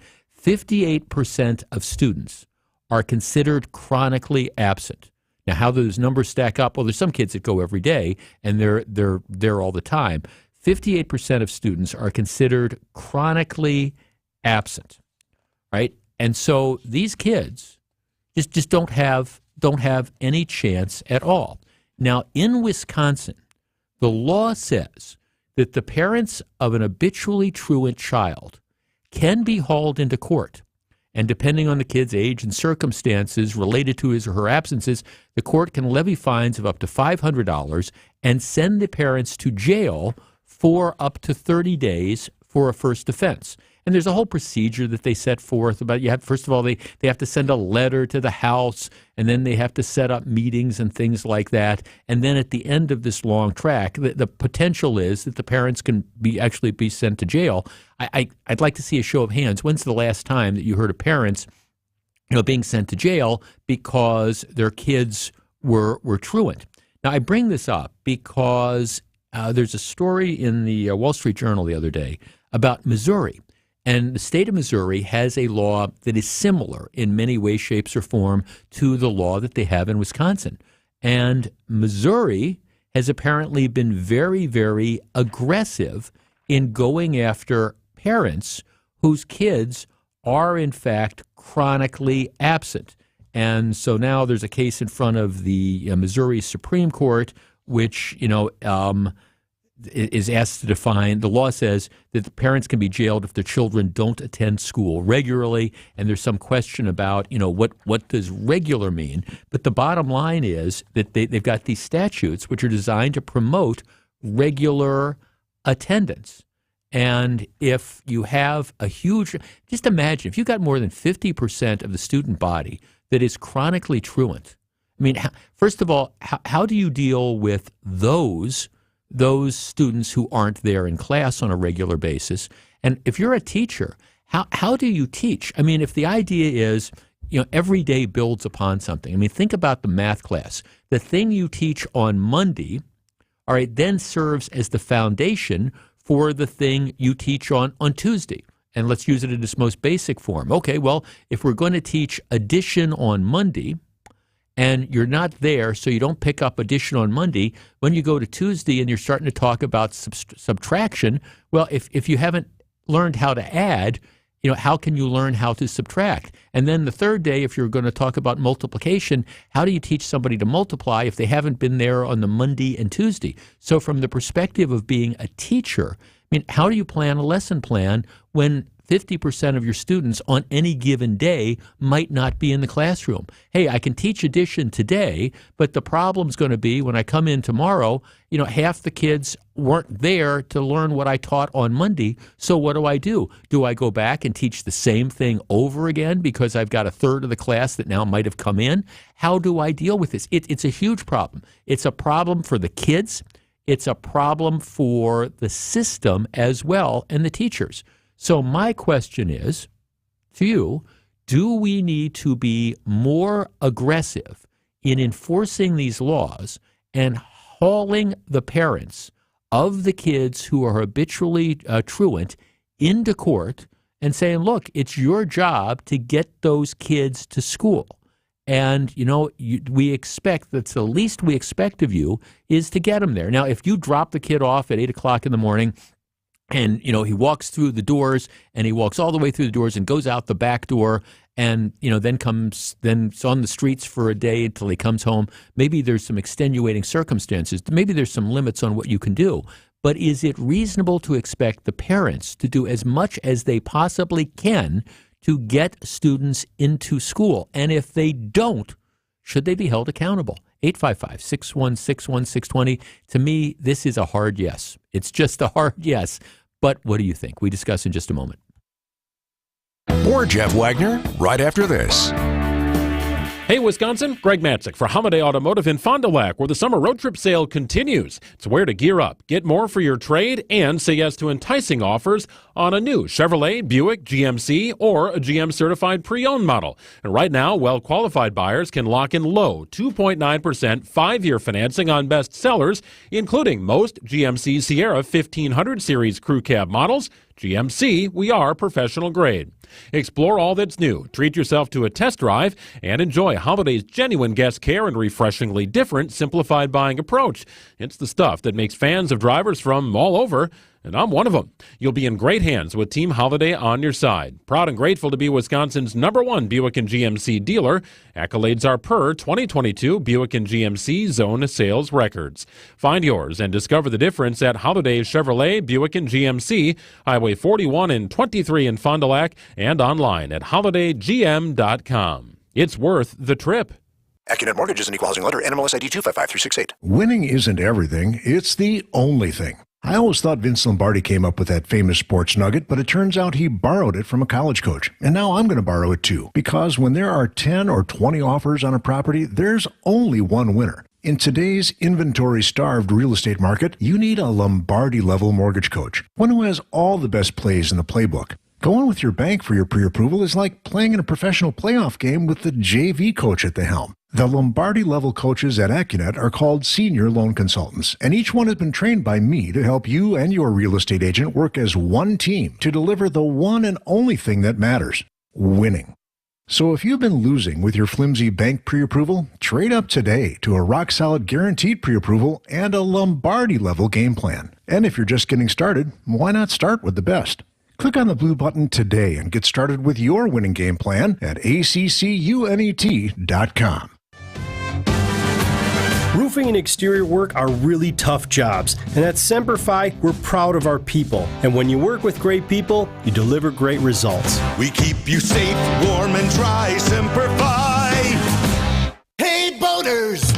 Inexperienced boaters are more than welcome here, because at Kendor Marine you'll find all the answers to your questions on parts, installation, troubleshooting, and the best part is, when we figure out what you need, we can grab it from our massive inventory of boat parts and supplies that no one around can match. I'm Dave Doro, and boaters in the know exactly where to go. Kendor Marine, 57th and Ryan Road in Franklin. Hey boaters, cruise to Kendor Marine. We got everything you need but the water. KendorMarine.com. Hey boaters! Where else are you going to find weather stripping for a 77 Carver? That's what he said, and I don't know the answer to that one, but he sure was glad he found it here. I'm Dave Doro with Kendor Marine, and when it comes to boat parts and supplies, we have it all. If you're a boater and you need it, we got it. And that's why you got to get here. Boaters in the know exactly where to go. Kendor Marine, 57th and Ryan Road in Franklin. Hey boaters, cruise to Kendor Marine. We got everything you need but the water. KendorMarine.com. This is Jeff Wagner on WTMJ. 855-616-1620. Look, I understand that there are parents out there that are doing everything they possibly can to get their kids to school. And there's only so much you can do. Like I was giving the example before, and one of our texters does too. All right, you know your kid doesn't like to go to school. So you say, okay, this is unacceptable. You drive your kid to school. You watch them walk in the front door, and then you drive away because you got to go to work, and the kid goes out the back door. All right, well, you've done everything you perhaps reasonably can to do this. But that's not what's going on with a lot of the parents and the truant kids. They just don't care. So is it unreasonable to say, hey, parents, if you're not making an effort to get those kids to school, well, then you're going to be held accountable, and maybe you'll be fined, and in extreme cases, maybe you will be sent to jail. 855-616-1620. One of my texters says, well, but if that's the case, well, if you put them in jail, the parents might lose their job. Well, okay, that presupposes the parents have jobs, but yeah, maybe that's an incentive to make sure that your kid is showing up and doing everything you possibly can to get the kid into school. Let's start with Ken in New Berlin. Ken, you're on WTMJ. Good afternoon. Hi, Jeff. Hi, Thanks Ken. for taking my call. Sure. What do you think? Well, I'm a former teacher, and I taught in a high school setting. And if the kids aren't there, it really makes it hard for them the next day. So it really puts them behind the eight ball. So there's our duty to get them into the classroom. Then you compound that by if they're not there the next day and then they're confused, then that puts an incredible stress on the teachers to try to meet their needs, but yet keep the other kids moving. And then lastly, in my realm, I was teaching courses that involved a lot of teamwork and collaboration and projects, and they were part of a team. So you're letting part of your team down, and you have deadlines, and you need to move on. And that's kind of part of what's in our national workplace now is teamwork and collaboration and communication. And if you can't have the students doing that and kind of modeling that in the high school setting, then how are they going to do that in a later setting? Yeah, and I guess I find these numbers to be staggering. Like the numbers I had at MPS said, what was that, 58% or something at any given time? You've got that kind of number that's true. And I don't know how you deal with this as a teacher. If again, on average, half of your classroom is gone on any particular day. Well, and keep in mind that 58% is probably rotating too, which makes it even worse. Right. No, exactly. How do you do lesson plans? And you and our kids are there on Monday and they're there on Tuesday and they're learning and they're building that framework. But you've got that rotating group of kids that are coming in and out that don't have that framework. It's just a nightmare. No, thanks for calling. And that's why you've got to figure out a way of compelling this. And my only point is you have these laws that say, okay, well, we have to do this. And you've got obligations, and the kids have to be there. And if the parents and look, and I understand, just because a kid doesn't show up doesn't mean you go out and you lock up the parents. But this is this chronic truant, the kids who are chronically truant, and there's a procedure the law sets up. You have to notify the parents that the kids aren't there. But I will tell you this, and again, I go back to my upbringing. If my parents got a call or a certified letter from the school saying that I hadn't been there for, I don't know, a week or two or whatever, I guarantee you that there would be some degree of parental involvement. Now, maybe you say, okay, Jeff, but you grew up in a different time.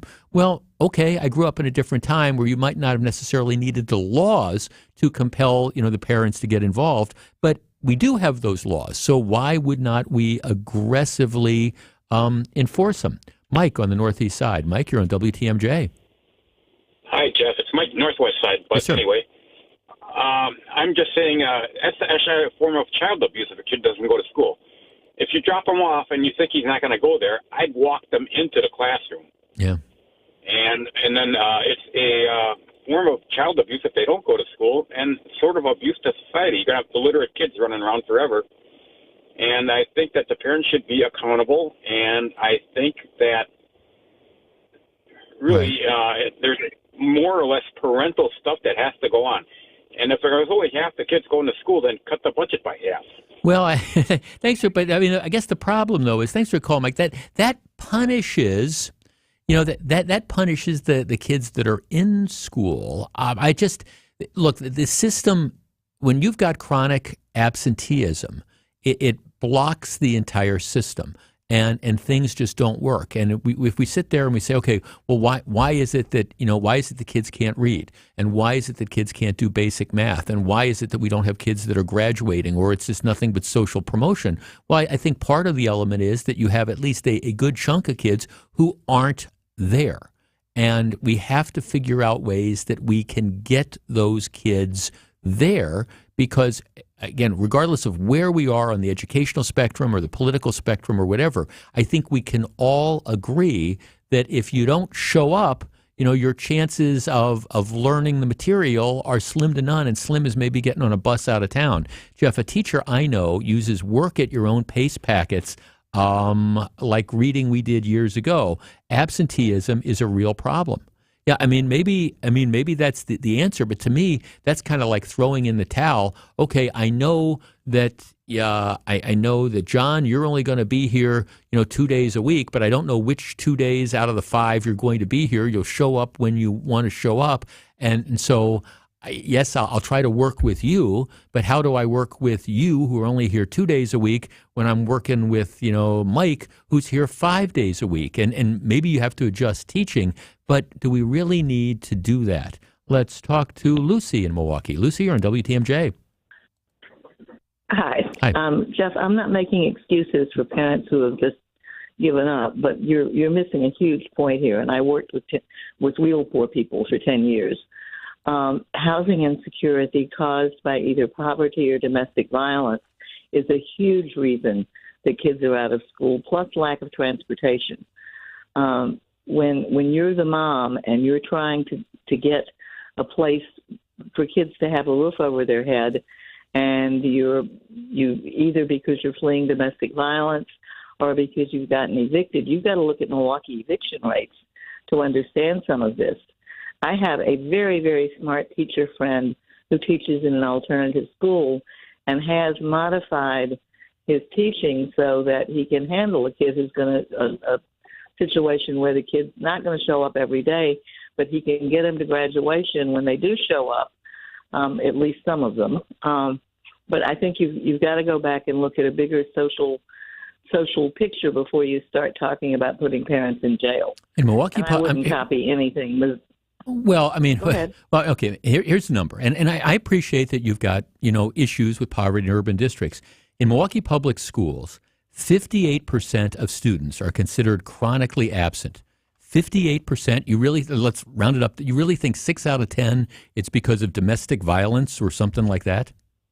6 out of 10. Well, I didn't just say domestic violence. I also said poverty and moving. I think by the time a kid's 12, if they're not really bonded to school, then you may have lost them. But I'm thinking particularly about small children. Now, my friend teaches in a high school. Mm-hmm. And, yes, the culture of not caring and it's not important takes over. But I'm just saying before everybody starts jumping on the parents, you've got to look at the broader social context. Well, Lucy, I guess I appreciate that. And I'm sure there is an element to that. But that's why I got 6 out of 10. 58% of students are considered chronically absent. And I will concede, I'm sure there's an element of domestic violence. I'm sure there's, the housing thing, that's a factor. But 6 out of 10? Seriously, I think, I think that it's fair to say, let's look at individual circumstances and let's find out, what the parents are doing. And again, that's what this allows people to do. You don't just say automatically, hey, we're going to throw the parents in jail. You don't do that. There's this procedure that you follow through and you can work with it. But I would argue that 60% of kids being chronically truant in MPS, I think everybody would agree that is unacceptable, and let's figure it out. And if part of it is domestic violence, okay, well, that's fine. But let's figure out for those that are just not showing up because they're not showing up, let's figure out what we can do to make them show up. And if that means that some of those parents need to have a degree of accountability, let's do it. Back with much more right after the top of the hour news. This is Jeff Wagner, WTMJ. Don't go anywhere. Jeff Wagner is back right after this. New rules, same old Bob Uecker. Time call now. Here's a penalty. Offside. All season long, right here on the home of the Brewers, WTMJ. What if you could build a six-figure retirement income with almost half the money saved? You heard that right. Get a discount on your retirement, creating a six-figure income with 40% less than traditional 401ks and mutual funds. Hi, I'm Mitch Lyons, best-selling author and executive producer of a new Hollywood documentary called The Baby Boomer Dilemma. In this film, economists and Nobel Prize-winning PhDs from Wharton, MIT, and Stanford share a strange concept I call the retirement discount. It gives you more retirement income with the same dollar saved, and your money is never at risk if the market crashes. That's right. If the market crashes 30%, you lose nothing. Even people who are on track have shifted money to this new strategy because it increases their retirement income or can allow them to stop working years sooner. So if you are over 50 and want a bigger, better retirement with less money, call to get a free copy of this brand new movie, 1-800-578-3535. This is a $30 value, but when you call today, you get it completely free, plus 2 hours of bonus behind-the-scenes footage. No credit card required. Call right now. 1-800-578-3535. That's 1-800-578-3535. Again, 1-800-578-3535. Stem's Bug Killer Trigger is powered by active ingredients found in plants and kills roaches faster than Zevos Bug Killer Trigger based on lab testing on the most common U.S. cockroach species. Stem, rooted in nature, optimized by science. You've heard about Purple mattresses. Try it before you buy it at Steinhoffel's. Matt had just moved into his first apartment and needed furniture to fill it, but he didn't have a big credit line. So I told him about St. Vincent de Paul. There's always a nice selection of gently used furniture there, and sometimes you can find some really cool retro pieces. And the best part is, it's always super affordable. St. Vincent de Paul thrift stores for first-time furniture buyers or anyone looking for great deals on Highway 100 in Layton and Greenfield and 23rd and Lincoln in Milwaukee. You're gonna love it, St. Vincent de Paul. Rose Gray from Fox World Travel here to bring you exciting news. Our 2024 Fox Group Vacations collection is available. These trips are truly one-of-a-kind, immersive experiences. Whether you are looking to explore Europe, Hawaii, Asia, Egypt, or Alaska, our award-winning Fox Group Vacation experts have handcrafted exclusive experiences for people seeking to explore the world. Visit foxworldtravel.com and call a travel advisor to learn more. Join us and make memories to last a lifetime. We look forward to exploring the world with you. I've been living with a snoring problem nearly my entire life. In fact, I can remember my mother teasing me, saying that I'd snore so loudly that the walls of our house would cave in with each breath. Fast forward only recently, when Jessica's snoring forced her husband out of their bed and into another room. It's a pretty common situation. We call it a sleep divorce, and that's not good. I'm Dr. Madan Kandula with Advent. After Jessica had a thorough breathing triangle evaluation, we found that her snoring problem required a simple solution. In-office balloon sinuplasty. It's a 20-minute procedure, and it works. You won't find it offered by big box healthcare, but you will find it at Advent, where we offer every effective snoring and sleep apnea solution available. You can hear more of Jessica's story at adventknowsjessica.com and take your first step towards breathing well so you can live better. Breathe well with simple solutions. AdventKnows.com. Results may vary. The place you want to go, Lynch McWanago. Nobody sells for less than Lynch. WTMJ, W277CV, and WKTI HD2 Milwaukee from the Annex Wealth Management Studios. This is News Radio WTMJ, a Good Karma brand station. Your locally owned hometown station gives you the news and what it means to you. Wisconsin's radio station, News Radio 620, WTMJ, Milwaukee. At 2 o'clock, it is 86 degrees, hot and humid, showers and storms today, a high of 88. From the WTMJ Breaking News Center, I'm Wyatt Barmore-Pooley. We'll start with the WTMJ Fleet Farm Storm Team Alert, a severe thunderstorm warning in effect right now for Waukesha and Jefferson counties. That will be in effect until 2:15 this afternoon. Strong storms expected to roll through southeast Wisconsin all afternoon. Storm Team 4 meteorologist Kristen Kershane. I think we could see some good downpours, a lot of moisture to work with here. Winds will be the primary concern with any of these storms. We may be able to get some hail. Tornado, the threat is really not there today. We just don't really have the ingredients. The complete WTMJ 5-day forecast coming up after the news. Governor Evers has signed the 2-year state budget, but not before adding some vetoes of his own. Using that veto pen, the governor is cutting the size of the GOP income tax cut from $3.5 billion to $800 million, doing away with a reduction of 2 of the highest income tax brackets. The governor says he's also giving the UW system the ability to retain nearly 200 positions. The state legislature cut $32 million from the UW budget, but Evers says there remains an opportunity for UW to receive that money as well as keep the positions. I do believe that UW will come up with a plan to get that $32 million. But at the end of the day, do I think that our University of Wisconsin system and our technical college system can survive well with no increase? Hell no.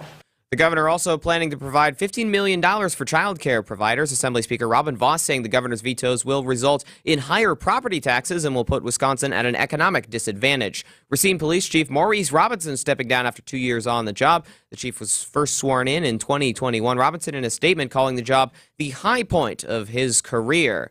A major construction project moving into its next phase in Brookfield. 94 at Moreland is getting rebuilt, specifically the 94 westbound off-ramp to Moreland northbound. Starting this week, that ramp will be closed until late fall of this year. They're repaving the whole area, so they'll have some long-term lane closures as well on Moreland and some overnight closures. Keep in mind, they'll be trying to maintain at least one lane of traffic in each direction on Moreland throughout the project. Debbie Loziga, WTMJ News. And Chicago Cubs manager David Ross is not happy with whoever operates the roof at American Family Field. Ross complaining that the Brewers closed the roof during the game Tuesday in order to get a competitive advantage. I thought it was horse shit. I don't know.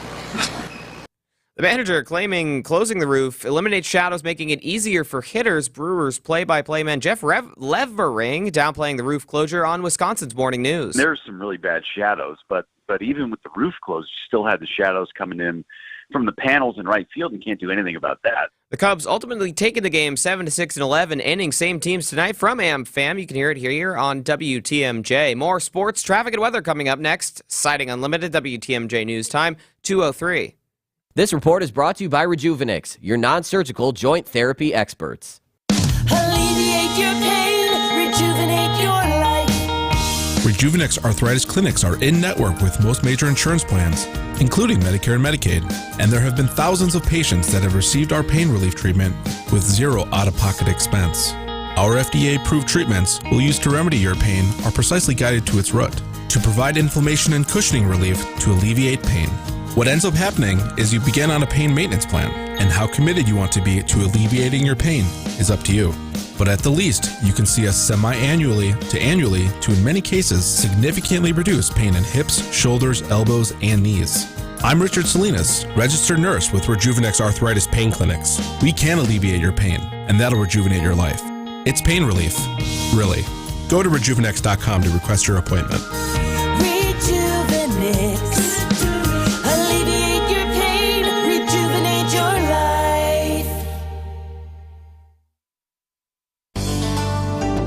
So if you're already in a relationship with an auto service center, that's great. We hope things keep firing on all cylinders. But if you're not in a relationship, why not book your next date with us at Richlands the next time you're due for service? All of our locations are AAA approved and staffed by ASC certified technicians with PhDs in We can fix anything! Put that on top of the friendliest, hardest working staff you'll ever meet inside a tire and service center, and you've got yourself a rock solid date.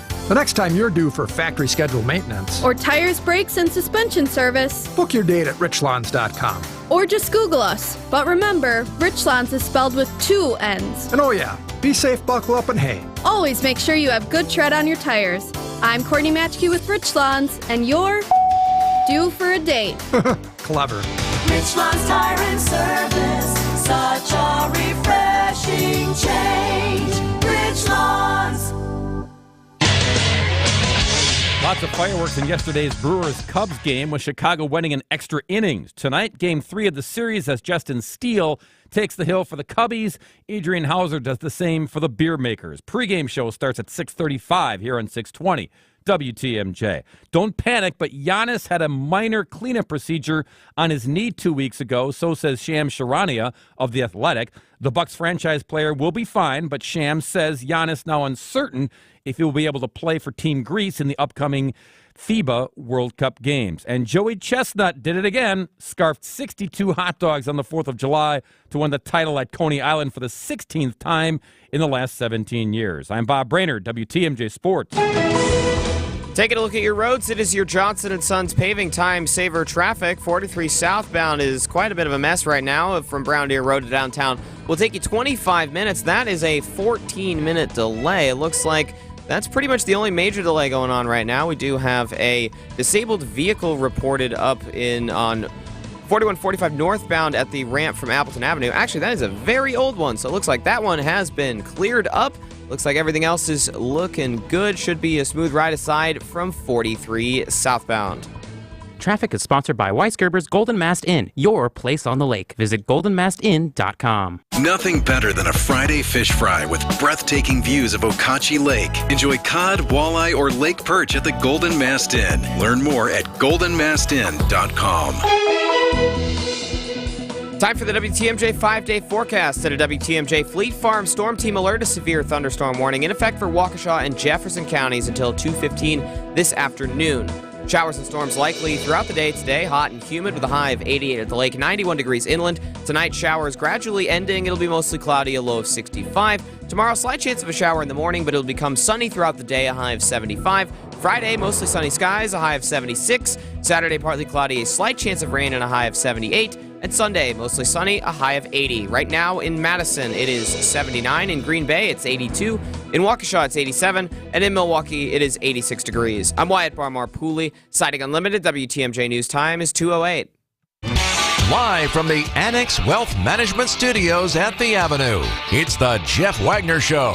Now, here's WTMJ's Jeff Wagner. Good afternoon, Wisconsin. Welcome back to the show. Yeah, Wyatt, I think for your traffic reports, we don't have to say, you know, that it's really not breaking news that 43 southbound or northbound is a mess. We can just say it's the same as always. It just stinks. That is true, but I do actually want to update quick, Jeff, that since I was a little bit behind and then coming in as we speak, severe thunderstorm warnings also in effect for Milwaukee County until 2:30 and Sheboygan County till 2:30 as well. So the storms are beginning to roll through the area. Definitely something to watch out for. Again, that's a WTMJ Fleet Farm Storm Team Alert. There you go. And 43 southbound sucks like it has for like pretty much forever. Yeah, we don't need the alert for that one. Don't need the alert, right? It's just this kind of business as usual. Yeah, we'll keep you updated. What's going on is there's a cold front. Paul Joseph used to be the chief meteorologist at Channel 4. And when I first started decades ago here at WTMJ, you know, we'd look at the weather and stuff that was out there, and we'd always get these memos from Paul Joseph saying, you are not trained meteorologists. You cannot interpret the radar. Well, I don't know. When I see this big, massive bunch with like all these red dots in it, it's not a question of interpreting the radar. It's just reading what's going on. But it appears to me that what's happening is you have a number of these pop-up cells that are as the cold front moves through, and they're popping up all over the area, and there's like intense downpours, and then, you know, they're gone. But if you happen to be, and they're getting a little bit more concentrated, if you happen to be in one of those areas where there is that intense downpour or something, you need to be careful. And we'll continue to keep you updated. This also, it looks like it's one of those weather events that if you're in Kenosha or you're in Caledonia, you might get no rain, or if you're in Menominee Falls, it might, you know, open up and it might rain for a few minutes like Noah getting ready to build a boat. It's just one of those things. So we will keep you updated. Be aware, because there are these storms that are moving through the area. Okay, one of the things that we learned during the pandemic was that for many, many people and many, many businesses, you do not have to be at work to work successfully. During COVID, of course, you had many, many companies that went exclusively remote. I mean, we were, for example, here at WTMJ or Good Karma Broadcasting, we were remote for a huge chunk of time. Now, the on-air people and our producers, we were not. So we were coming into the office with the exception of, I think, like the first 12 weeks of COVID. But, after that, it was like coming into an empty office because the salespeople were working remotely, the marketing people were working remotely, et cetera. And ultimately, as COVID subsided, there was the decision to bring more and more people back to the office because I think our management believes that things work best when everybody is together. Well, the problem is that at a lot of businesses, people got used to working remotely. And there's a lot of appeals to working remotely. If you're, for example, you've got, children at home, young children at home, instead of getting up in the morning and driving and dropping the kids off at daycare, for example, that you have to pay for, it's much easier if, hey, I'm going to, work from home and yeah, I'm going to still work and I'm going to still be productive, but I'm there so I can supervise my kids. I don't have to take them to daycare. It may be just the financial sort of thing that if you're working from home, let's say you've got a commute. Let's say you work in downtown Milwaukee, for example, but you live in Germantown. Well, okay, if you're able to work remotely, what you avoid doing is you don't have to get in your car and drive from, your house in Germantown and drive a half hour or what it's going to be and deal with all the chaos that's going on the roads and come into, work. You don't have to get up in the morning. You don't have to necessarily take a shower first thing if you want to. Don't need to have the office clothes. If you want to be in yoga pants, you can be in yoga pants. And then, you save 30 minutes on commute time either way. So there is this tension as more and more businesses want to bring people back. As a matter of fact, one of the deals for some of these businesses that are locating or relocating in Milwaukee, one of the conditions of getting some of the tax breaks and stuff that they're getting is that they have a certain percentage of their workforce which is going to be in the office on a daily basis. And the reason the cities insist on that is because, well, if we're going to give the Wagner company an incentive to locate here, we're going to take taxpayer dollars to do that. The thing that's in it for us is if their employees are all driving into the city or coming into the city and spending money at the stores down here and paying to park or going out to lunch and things like that. So that's the idea behind it. If you want some of these tax breaks, you got to be working. Here, the employees have to come in. Well, the tension is, of course, a lot of employees have found that they, number one, can work at home or work remotely a good portion of time. And number two, they don't want to, have to be forced to come in to work. What got me started on this is the latest story, Northwestern Mutual, NM. They, right now, before COVID, they had about 85% of their workforce that was in the office on a daily basis. Right now, that number is 70%. And Northwestern Mutual is asking remote workers to be in the office at least 3 days a week by September. So the message is, hey, we've got this new big facility that we're building, and what we want you to do is we expect you to be here. There was a story in the Wall Street Journal not that long ago about Farmers Insurance Group. You've heard of Farmers Insurance Group. They originally told employees last year that most workers would be remote workers. We're going to use this remote work and it's going to be a permanent thing. Well, they got a new CEO that took over, and the CEO says, no, I've changed my mind on this. I don't think it's good to allow people to work remotely, so we're going to require the majority of our employees to be in the office 3 days a week. Now, they've got a mutiny going on because a lot of the workers said, wait, you told us we were going to be able to work remotely. So in some cases, we made lifestyle changes, we relocated, et cetera, and now you're pulling the rug out from under this. And, the position of farmers is, well, okay, if you don't want to be in the office at least 3 days a week, all right, don't let the door hit you on the way out. Our number is 855-616-1620. That's the Old National Bank talk and text line. More employers are trying to and are requiring their employees to come in if not every day, sometimes 4 days a week or 3 days a week. That's the push. And employees are pushing back to that. All right, how important to you is the ability to work remotely? And if you have been working remotely and now your employer is starting to say, okay, no more of that, you got to be in the office 4 times a week, 5 times a week, whatever. I mean, how are people going to respond? 855-616-1620. I think this is going to be, moving forward, just a huge issue, because I think that there were a lot of people who feel that they are just as good doing their job working remotely as they are, it doesn't matter whether they're at their home or whether they're in the office. At the same time, you've got the employers who, I get it, they want the teammates there. They want everybody together for the collaboration and the interaction. And I think in some respects, you've got this tension that is now developing. And you know what? I think that there's a lot of workers who got used to working remotely who, when told, okay, we now expect you to spend the majority of time in the office, I think there's a lot of people who are going to say, all right, thanks, appreciate it, enjoyed working here, but I'm going to look for a job somewhere else. What's going to happen and how does this work out? And how, if you're in this situation, how have you been reacting? 855-616-1620. We discuss in a minute. More Jeff Wagner right after this. Get inside the mind of Mark Tauscher. I got no FOMO for your show, Mo. See the world from his perspective. The chutzpah on this guy to bring ribs onto the plate and then eat them. I can't think of anything worse. On Wisconsin's Morning News. Every day at 7:50. I like a little mayo on the bottom. Oh, it's actually bad. What are you, French? Mark Tauscher on Wisconsin's Morning News. Presented by your Wisconsin Chevy dealers. Pella Windows and Doors of Wisconsin and Kohler Services.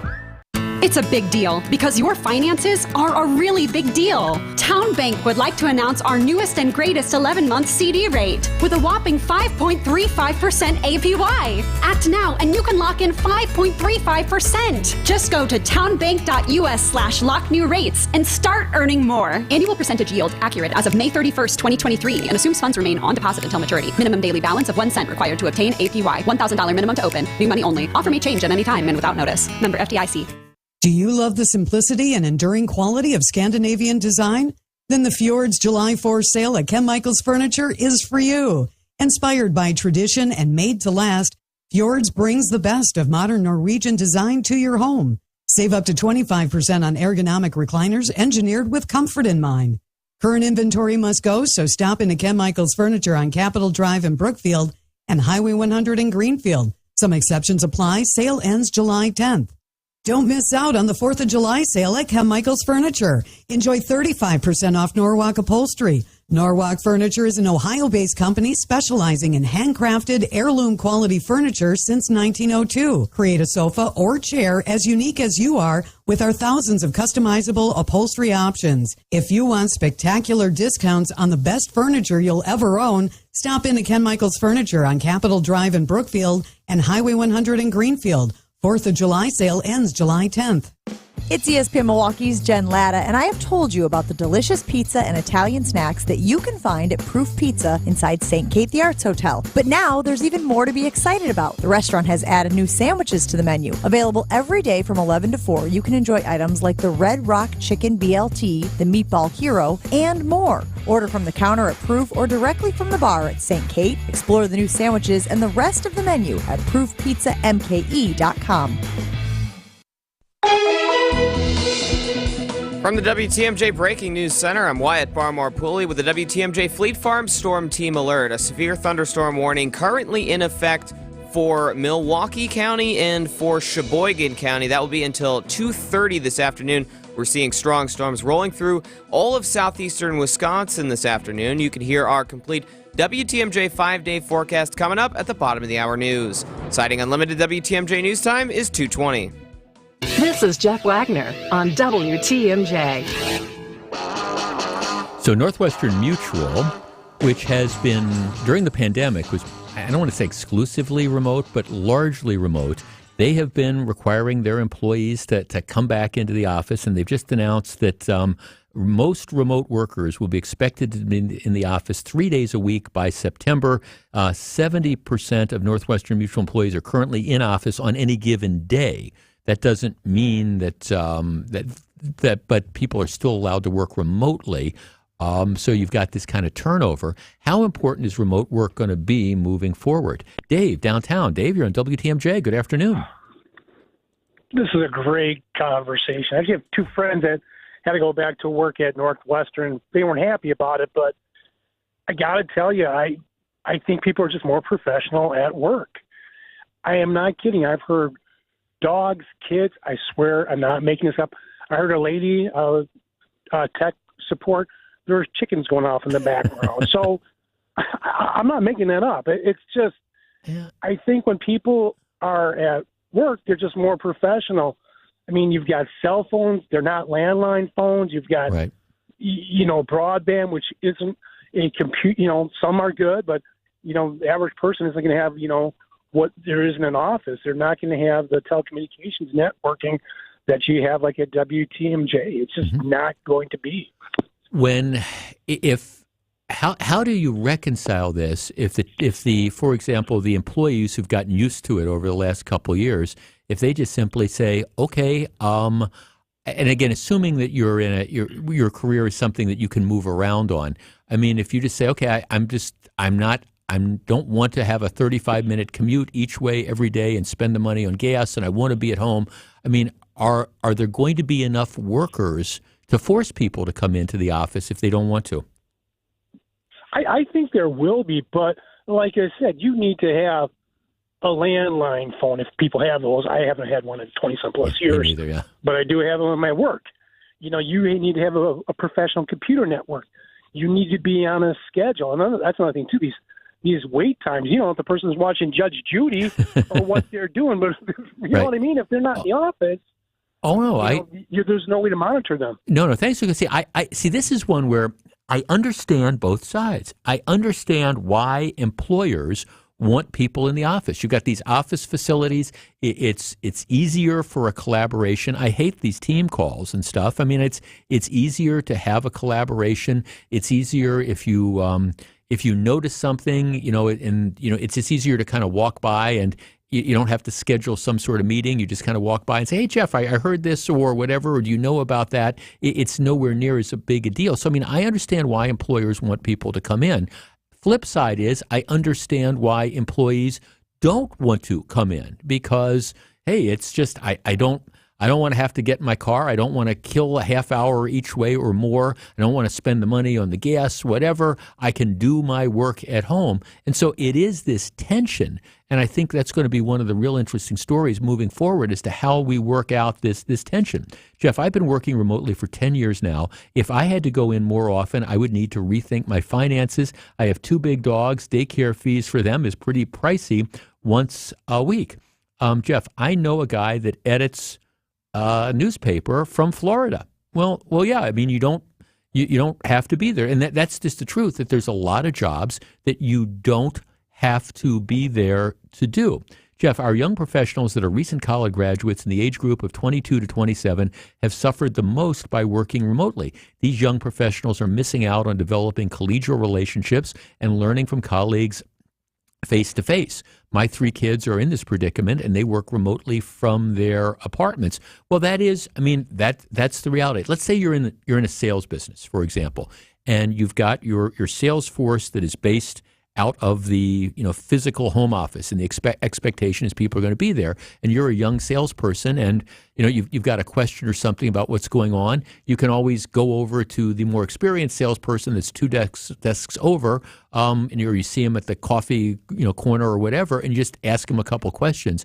It's much more difficult to have that interaction. So I understand where that's coming from, but at the same time, the reality is more and more people are saying, I'm not going to do this. Jeff, my role, I wish I could work remotely. I don't touch any paper. I rely on the PC to do my work. Jeff, if you look at economic statistics, I believe productivity is down regardless of what remote workers say about their productivity. Right now, employees have the upper hand due to the tight labor market. If this changes, I believe more employers will ask employees to come back to the office, and they'll have to do it because it will be harder to find another job. Jeff, you expect me to spend my gas money and pay for parking so the company can get a tax break? Pay me or fire me. I'll work remote for your competition, and I'll take some clients with me. Interesting. So anyhow, Northwestern Mutual, which has been very small L liberal as far as allowing people to work remotely, they're starting to do more and more to try to get people back in the office. And they've got this new facility that they're building. I think this is going to be the other issue because let's talk about nationwide. There's a lot of office buildings that are grossly underutilized. And that's just the reality. You have some of these companies that have made big investments like in downtown office space, and they just don't have the employees nowadays to fill them. And, of course, the spillover is the businesses that largely existed to service the downtown office workers, whether it's the restaurants that, made their monies at lunch or like the grab-and-go places or stuff like that. Those businesses have been just crushed as a result of people working remotely and the office is closing down. You look at most cities, they're not back, and nobody knows if they are coming back. Back with more in just a minute. This is Jeff Wagner, WTMJ. Don't go anywhere. Jeff Wagner is back right after this. An Independence Day series against the Cubs, and fireworks are expected to fly. Remember last year? Swing a line drive, deep center. It's over Ortega's head and over the fence. The Brewers host the Cubs for a big country birthday bash. It's gone. A walk-off home run for Victor Caratini. Our Brewers Radio Network game day coverage starts tonight at 6:35. We are the home of the Brewers, WTMJ. It's outdoor living time. Make the most of it this year. Let Outdoor Living Unlimited transform your space into your outdoor living dream. A deck, a patio, pergola, fire pit, maybe even an outdoor kitchen. Outdoor Living Unlimited is a local, family-owned company that consults, designs, and builds these things. We live for summer around here. Make the most of it with help from Outdoor Living Unlimited. See OutdoorLivingUnlimited.com. The freshest ideas start with a stop at Century Foods. Now through Wednesday, save on 4.75 to 8-ounce bag Frito-Lay Lays or kettle-cooked potato chips or poppable snacks, 2 for $5. 6-pack 16.9-ounce bottles or 6-pack 7.5-ounce mini cans, Coke products, 4 for $17. 7 to 13.1-ounce bag Old Dutch popcorn rings or restaurant-style tortilla chips, 2 for $6. 4-count Dan and Activa Light and Fit or Yo Crunch yogurt or 6-count Danimals smoothie drinks, 2 for $6. Hey, why'd you throw my glass across the room? I have to keep practicing. The vase from Aunt Sophie? I'm warming up in case I get to take them out at American Family Field. Read this. Win the ultimate baseball fan experience at Century Foods? You either get to throw out the first pitch, hold the finish line for the famous racing sausages, or be on the field during batting practice. My new TV! Just doing a little batting practice of my own. The ultimate baseball fan experience from Century Foods. Return the entry form found in the weekly ad to any Century by July 26th. In Wisconsin, our festivals and events are in full swing all summer long. Here's to seeing legendary golfers at the U.S. Senior Open Championship in Stevens Point, to joining thousands of your closest music-loving friends at Summerfest in Milwaukee, and to wondering, where art thou, Romeo? At the Wisconsin Shakespeare Festival premiere this summer in Eau Claire. Here's to those who Wisconsin. Find more summer events at travelwisconsin.com. Welcome back to Jeff Wagner on WTMJ. So very glad to have you with us. WTMJ Breaking News Time is 2:30 p.m. From the WTMJ Breaking News Center. Here's Wyatt Barmore-Pooley. Thanks, Jeff. We'll start with the WTMJ Fleet Farm Storm Team alert. Right now, as we hit 2:30 on the dot, the only severe thunderstorm warning in effect is now for Jefferson County. The ones for Milwaukee County and Sheboygan County ending at 2:30. The warning for Jefferson County, however, will be in effect until 3 p.m. These strong storms continuing to roll through southeast Wisconsin all afternoon. Governor Evers scaling back the size of a income tax cut by the GOP that would have moved the state closer to a flat rate. Evers announcing his state budget vetoes today, criticizing Republicans for cutting funding to higher ed and child support. Republicans proposing tapping nearly half of the state's projected $7 billion budget surplus. They were going to use that to cut income taxes across the board by $3.5 billion. Evers reduced that size. The cut is now $800 million. He did away with the rate reductions for the two highest tax brackets. The governor also says he's giving the UW system the ability to retain nearly 200 positions. The state legislature cut $32 million from the UW system budget, but Evers says there remains an opportunity for UW to receive the money if they propose something that is given approval by the Joint Finance Committee. Assembly Speaker Robin Vos, who's a GOP crafted the budget, says the governor's vetoes will result in higher property taxes and put Wisconsin at an economic disadvantage. And speaking of economics, time for news about your money. It is the WTMJ Annex Wealth Management Market Update. And the Dow and S&P both down. The NASDAQ is up just a little bit. The NASDAQ up only a little under 4 points. The S&P also close to even. It's only down 3 points. The Dow, however, is down 106. Get on track with investment and retirement planning. Visit annexwealth.com. Click the Get Started button today. Taking a look at your roads, it is your Johnson & Sons Paving time saver traffic. And checking in on 43, it's not gotten better. From Brown Day Road to downtown, it is now a 34-minute drive. That is over a 20-minute delay there. And 41 southbound a little slow right now from Highway Q to the Zoo. It'll be a 19-minute ride. That is a 5-minute delay. Everything else is still looking pretty smooth, especially as you get towards the south of the city. But again, 43, really a mess, pretty much north, coming in. It's southbound, but from pretty much north of Capitol Drive, there's a ton of backups there. Traffic is sponsored by Hall Mazda Milwaukee. Visit hallmazdamilwaukee.com. If you see something we should know about, call the WTMJ Hall Mazda Traffic Tip Line, 414-238-9329. We discover the road at Hall Mazda during Mazda's season of discovery. Time for the WTMJ 5-day forecast. And again, a WTMJ Fleet Farm Storm Team alert. That severe thunderstorm warning in effect for Jefferson County until 3 this afternoon. We've got those showers and storms today. It's going to be hot and humid with a high of 88. Tonight, the rain will be gradually ending and giving way to mostly cloudy skies with a low of 65 overnight. Thursday, slight chance of morning showers, then it'll become sunny throughout the day, a high of 75. Friday, mostly sunny skies, a high of 76. Saturday, partly cloudy, a slight chance of rain and a high of 78. And Sunday, mostly sunny, a high of 80. Right now in downtown Milwaukee, it is 82 degrees. I'm Wyatt Barmar-Pooley. Siding Unlimited WTMJ News time is 2:33. I'm Jeff Wagner. Coming up next, we've got the technology. Why don't we use it? I'll explain. We'll discuss.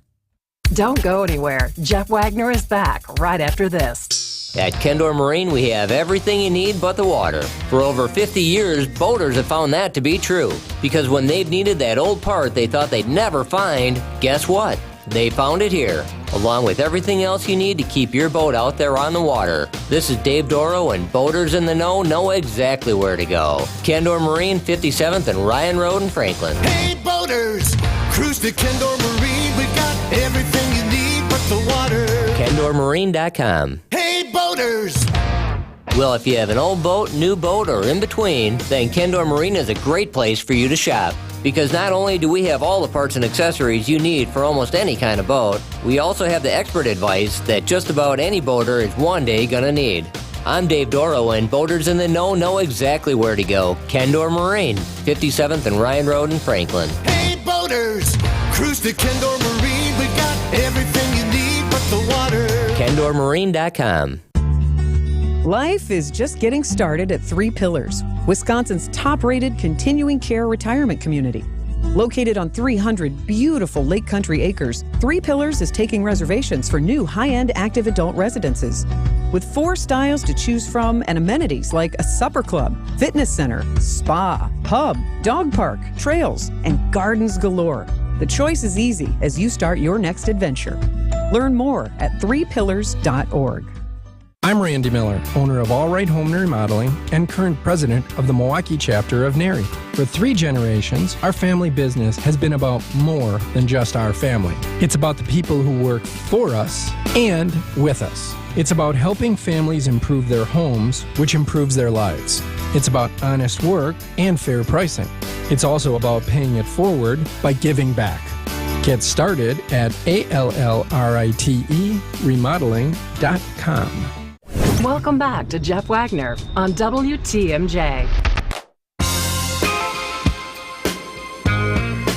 A number of people are texting saying, well, it's where I am, it's pouring, and that's exactly what this is. This isn't rain all over the area. This is like with this cold front moving through, it's pop-up showers and storms, and they suddenly pop up, and it looks like it pours like heck for a few minutes, and then it kind of moves on, and it just sort of depends on where you are, because my guess is when we go back, when this cold front moves through and this is all over, you're going to see some areas that might have gotten a half inch of rain really quickly, and you're going to have other areas that got no rain at all. But be mindful of it, because there is lightning and there is some high winds that are attached to it as this moves through the area, and we will continue to keep you posted on the things that develop. There was a story over the weekend, and it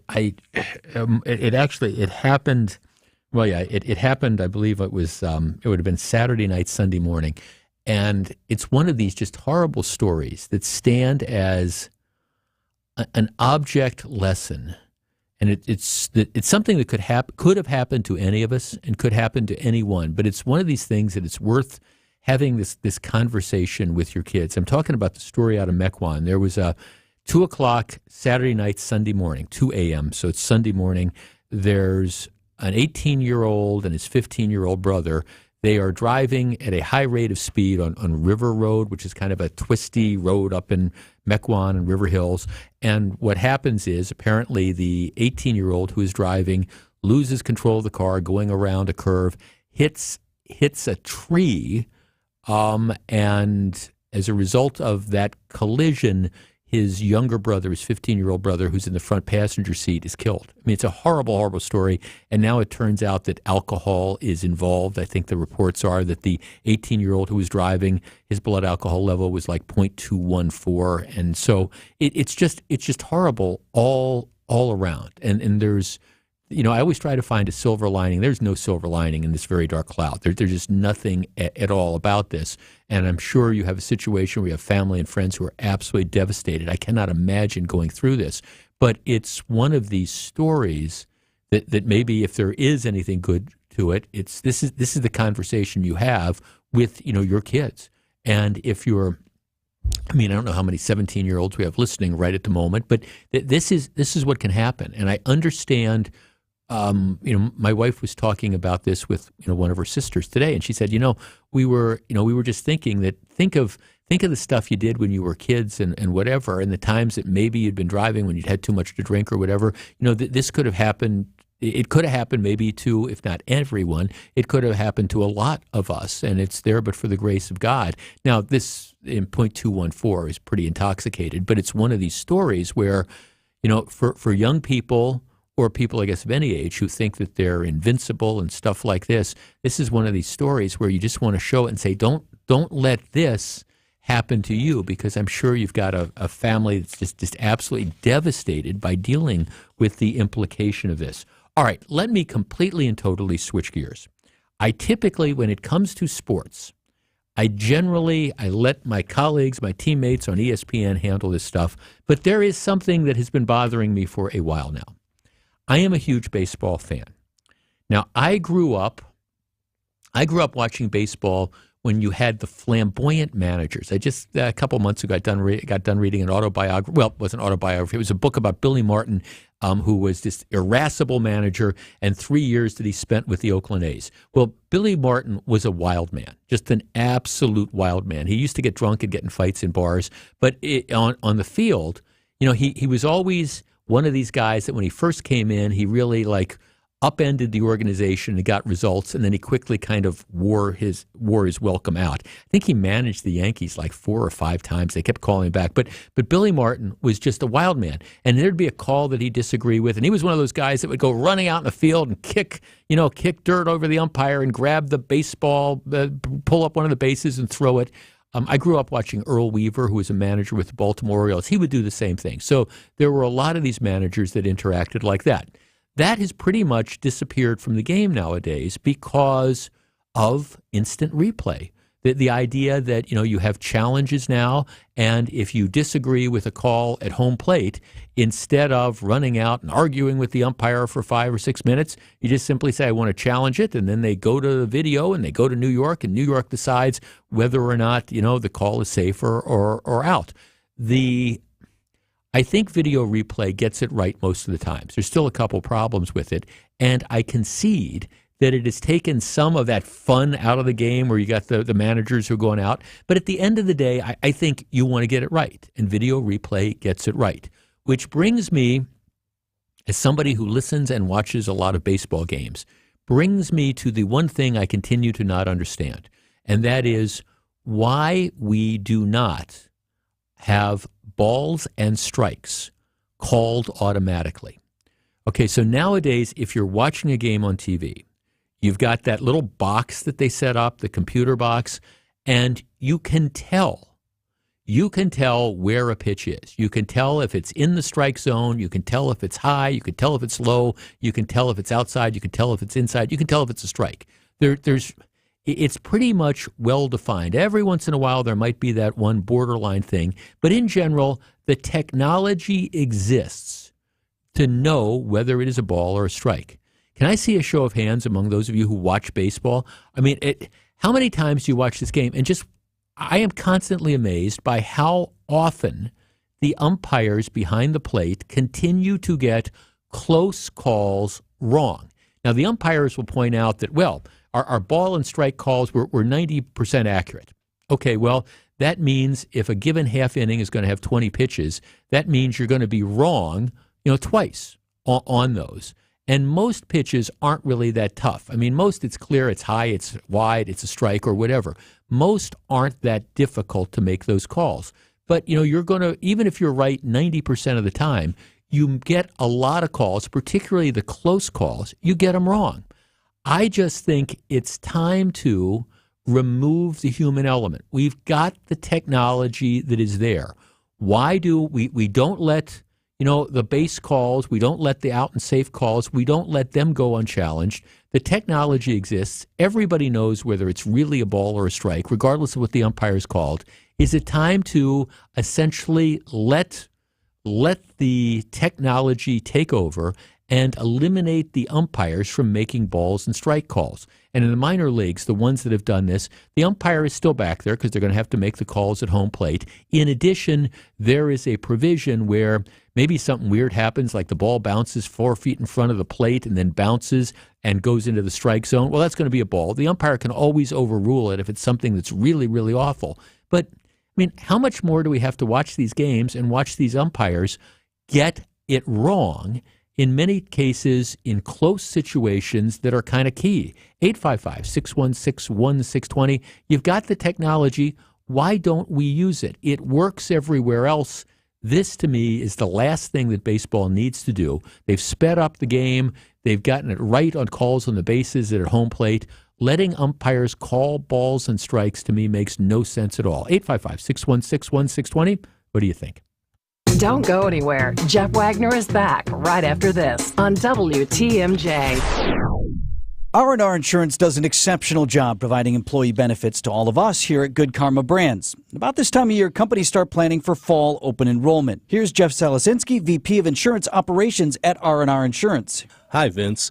A benefit understood is a benefit appreciated. Knowing how to best communicate your benefits will help employees understand their options and guide their decision-making. With the right communication, employees will be more inclined to participate in a benefit program and see it as an integral part of their total compensation. In this tight labor market, businesses need to know how to use their benefit program to attract and retain employees. So, Jeff, what's the solution?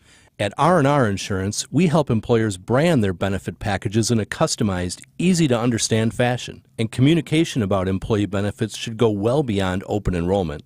With our latest mobile technology, your employees will have easy, immediate access to their benefit information. At R&R Insurance, we know employee benefits. That's Jeff from R&R Insurance. Thanks for the great info, Jeff. What if you could build a six-figure retirement income with almost half the money saved? You heard that right. Get a discount on your retirement, creating a six-figure income with 40% less than traditional 401ks and mutual funds. Hi, I'm Mitch Lyons, best-selling author and executive producer of a new Hollywood documentary called The Baby Boomer Dilemma. In this film, economists and Nobel Prize-winning PhDs from Wharton, MIT, and Stanford share a strange concept I call the retirement discount. It gives you more retirement income with the same dollar saved, and your money is never at risk if the market crashes. That's right. If the market crashes 30%, you lose nothing. Even people who are on track have shifted money to this new strategy because it increases their retirement income or can allow them to stop working years sooner. So if you are over 50 and want a bigger, better retirement with less money, call to get a free copy of this brand new movie, 1-800-578-3535. This is a $30 value, but when you call today, you get it completely free, plus 2 hours of bonus behind-the-scenes footage. No credit card required. Call right now. 1-800-578-3535. That's 1-800-578-3535. Again, 1-800-578-3535. Goodyear, Dunlop, Kelly, Continental, General, you name it, we got it. Plus, free flat tire repair, free tire rotations, and more. So when you're due for tire service, schedule it at richlawns.com. That's Rich Lawns with 2 N's. Rich Lawns. Wholesale mulch? No problem. We deliver to residential or wholesale accounts, and we can supply you with whatever volume of the highest quality mulch you need. Nobody around here has more mulch than Erickson's. We'll deliver you a 1-yard pickup truck load all the way up to 100 yards in a walking floor trailer. And if you just need a little bit, swing by and we'll fill up a 5-gallon bucket or two. It's the best mulch you'll find. Erickson's Landscape Supply. High quality mulch and stone for a whole lot less. Commercial or residential. Visit ericksonslandscapesupply.com to see our entire selection. Our decorative stone is available by the handful for pickup, all the way up to 24-ton load deliveries. And our stone is superlative. We scour the countryside, countrywide, from Arizona to the Carolinas. We search pretty much the whole U.S. of A. to find you easily the best stone selection in southeastern Wisconsin. See a rainbow of decorative stone colors to match any exterior decor. Erickson's Landscape Supply. High quality mulch and stone for a whole lot less. Commercial or residential, visit ericksonslandscapesupply.com to see our entire selection. From the WTMJ Breaking News Center, I'm Wyatt Barmore-Pooley with a WTMJ Fleet Farm Storm Team Alert. A severe thunderstorm warning still in effect for Jefferson County. That will be in effect until 3 this afternoon. We've been seeing strong storms rolling throughout southeast Wisconsin all afternoon, and we will have your complete 5-day forecast and more weather coverage coming up at the top of the hour with Wisconsin's afternoon news. Again, a severe thunderstorm warning in effect for Jefferson County until 3 this afternoon. I'm Wyatt Barmore-Pooley, citing Unlimited. WTMJ News time is 2:47. Welcome back to Jeff Wagner on WTMJ. Look, I understand over the course of a season, maybe the bad calls all even out. And there was, every day it seems I watch a baseball game. Not just the Brewers. The home plate umpires are just all over the map, and they pick really weird times to make these bad calls. And my point is, you've got the technology that exists nowadays to just allow the computers to call the balls and strikes. And, you can tweak the edges, and you can have an umpire there to overrule it if there's something really wrong. But don't we want to get it right? And how much more frustrating is it when you have, your team, for example, who a rally like happens yesterday, a rally ends when somebody's called out on a called third strike, and it's clearly not a strike. And, like I say, the umpires will point to, well, we got 92% success rate. Well, most calls aren't close. Guy swings at the ball. Okay, that's a strike. He swung and missed. Or the ball's way outside, or the ball's clearly a strike and they took it. But on the close calls, if they're missing 2 every half inning, that can be a big deal. Let's talk to Keith in Caledonia. Keith, you're on WTMJ. Hello. Hey, thanks, Jeff. Thanks for taking my call. Love the show. Thank you, sir. I've been for this ever since I heard it was coming out and being tested in the major leagues, and here's why. If you have a defined strike zone, over time, you as a hitter are going to memorize that strike zone. I think it's going to bring more hits to the game. When I pay money to go see the Brewers, I love my Brewers. I don't want to see a no-hitter. I'd love to see, 9, 10, 11 hits. Just makes the game exciting. Right. But I firmly believe that these guys are going to be trained. If they have a defined strike zone over time, they're going to know exactly what a strike is and what a ball is. I just think it's going to make them better hitters. We're going to see more hits in a ball game. Oh, I agree. No, I agree. Thanks for calling. And it's going to provide this element of fairness. Now, some of the people are texting me, well, we don't need robots. Why don't you have robots play? No, I'm not talking about having robots play, But I mean, I'll give you the example: tennis. We've got these multiple TV screens. Wimbledon is going on now. All right, at most of the major tennis tournaments, there are line judges that are there, but they've got the technology that shows exactly where the ball hit. So you can tell right away. I mean, the line judges are pretty much useless in many respects because, if there's a bad call, you can challenge it right there. The technology exists. They know exactly where that ball hit. And yes, does it take out the human element because you don't have John McEnroe throwing down his racket and yelling and screaming and, hey, you're terrible. Well, okay, yes, it takes out that. But at the same time, you get the call right. And if you've struck out, all right, then you've struck out. If you've, walked and the pitcher walked you, well, then you've walked. I mean, and I guess for everybody who says, it's nothing but robots, you've had instant replay. You've had that for the bases and for all sorts of other things. It's been in effect for years. And aside from like hardcore traditionalists who like the fact that umpires are going to get stuff wrong and games might be wrongly decided, the instant replay, I think, gives you the ability to make sure that they, get it right. Jeff, one of our texters, eliminate the human element. That's wrong. Players controlled by joysticks. No, I mean, that's not it. It's just, if you've got the technology, why don't you use it? Jeff, I can't wait until the day they automate balls and strikes. Then it will be 100%. Well, it might not be 100%, but it'll be 99+%, which I would argue is better than, 92%. And you could say, well, they're right 9 out of 10 times. Well, that means they're wrong 1 out of every 10, and that could make a big difference in a game. Jeff, I think this sounds like a great idea. Well, there is an element of that, and a couple of our texters pointing out that professional tennis has that Cyclops technology, and it does work very well.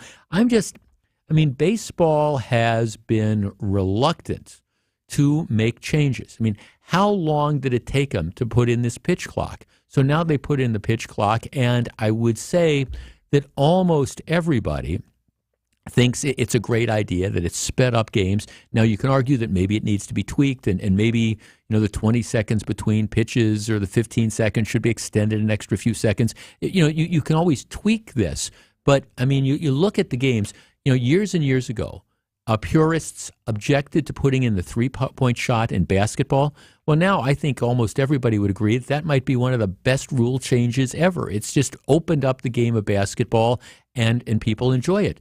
I think the instant replay and the ability to challenge calls, I think that's been a great thing in baseball, and I think the pitch clock's been a great thing in baseball. So go all the way, and let's take out that human element that is so very error-prone. At least that's where I stand. I think it'll make games more enjoyable. Now, admittedly, we won't be able to grouse about, boy, that umpire really missed it again. But, all right, I'm willing to give that up.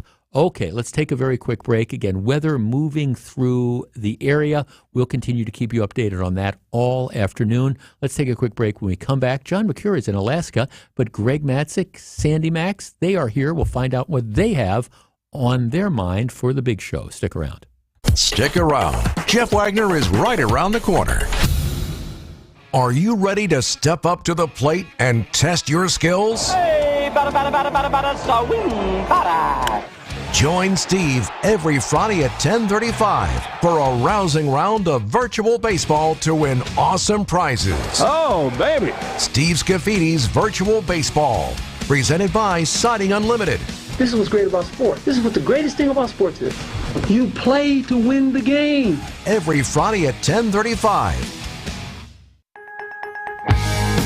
You're just going to have to live with it. That's what I told myself. And if you can believe it, that's what the doctors told me. Since Andy was a boy, he had health issues, which later we would find were primarily due to his trouble breathing. So for 36 years, Andy lived with about 85% blockage in his nose. He had to breathe through his mouth, because when he tried to breathe through his nose, it felt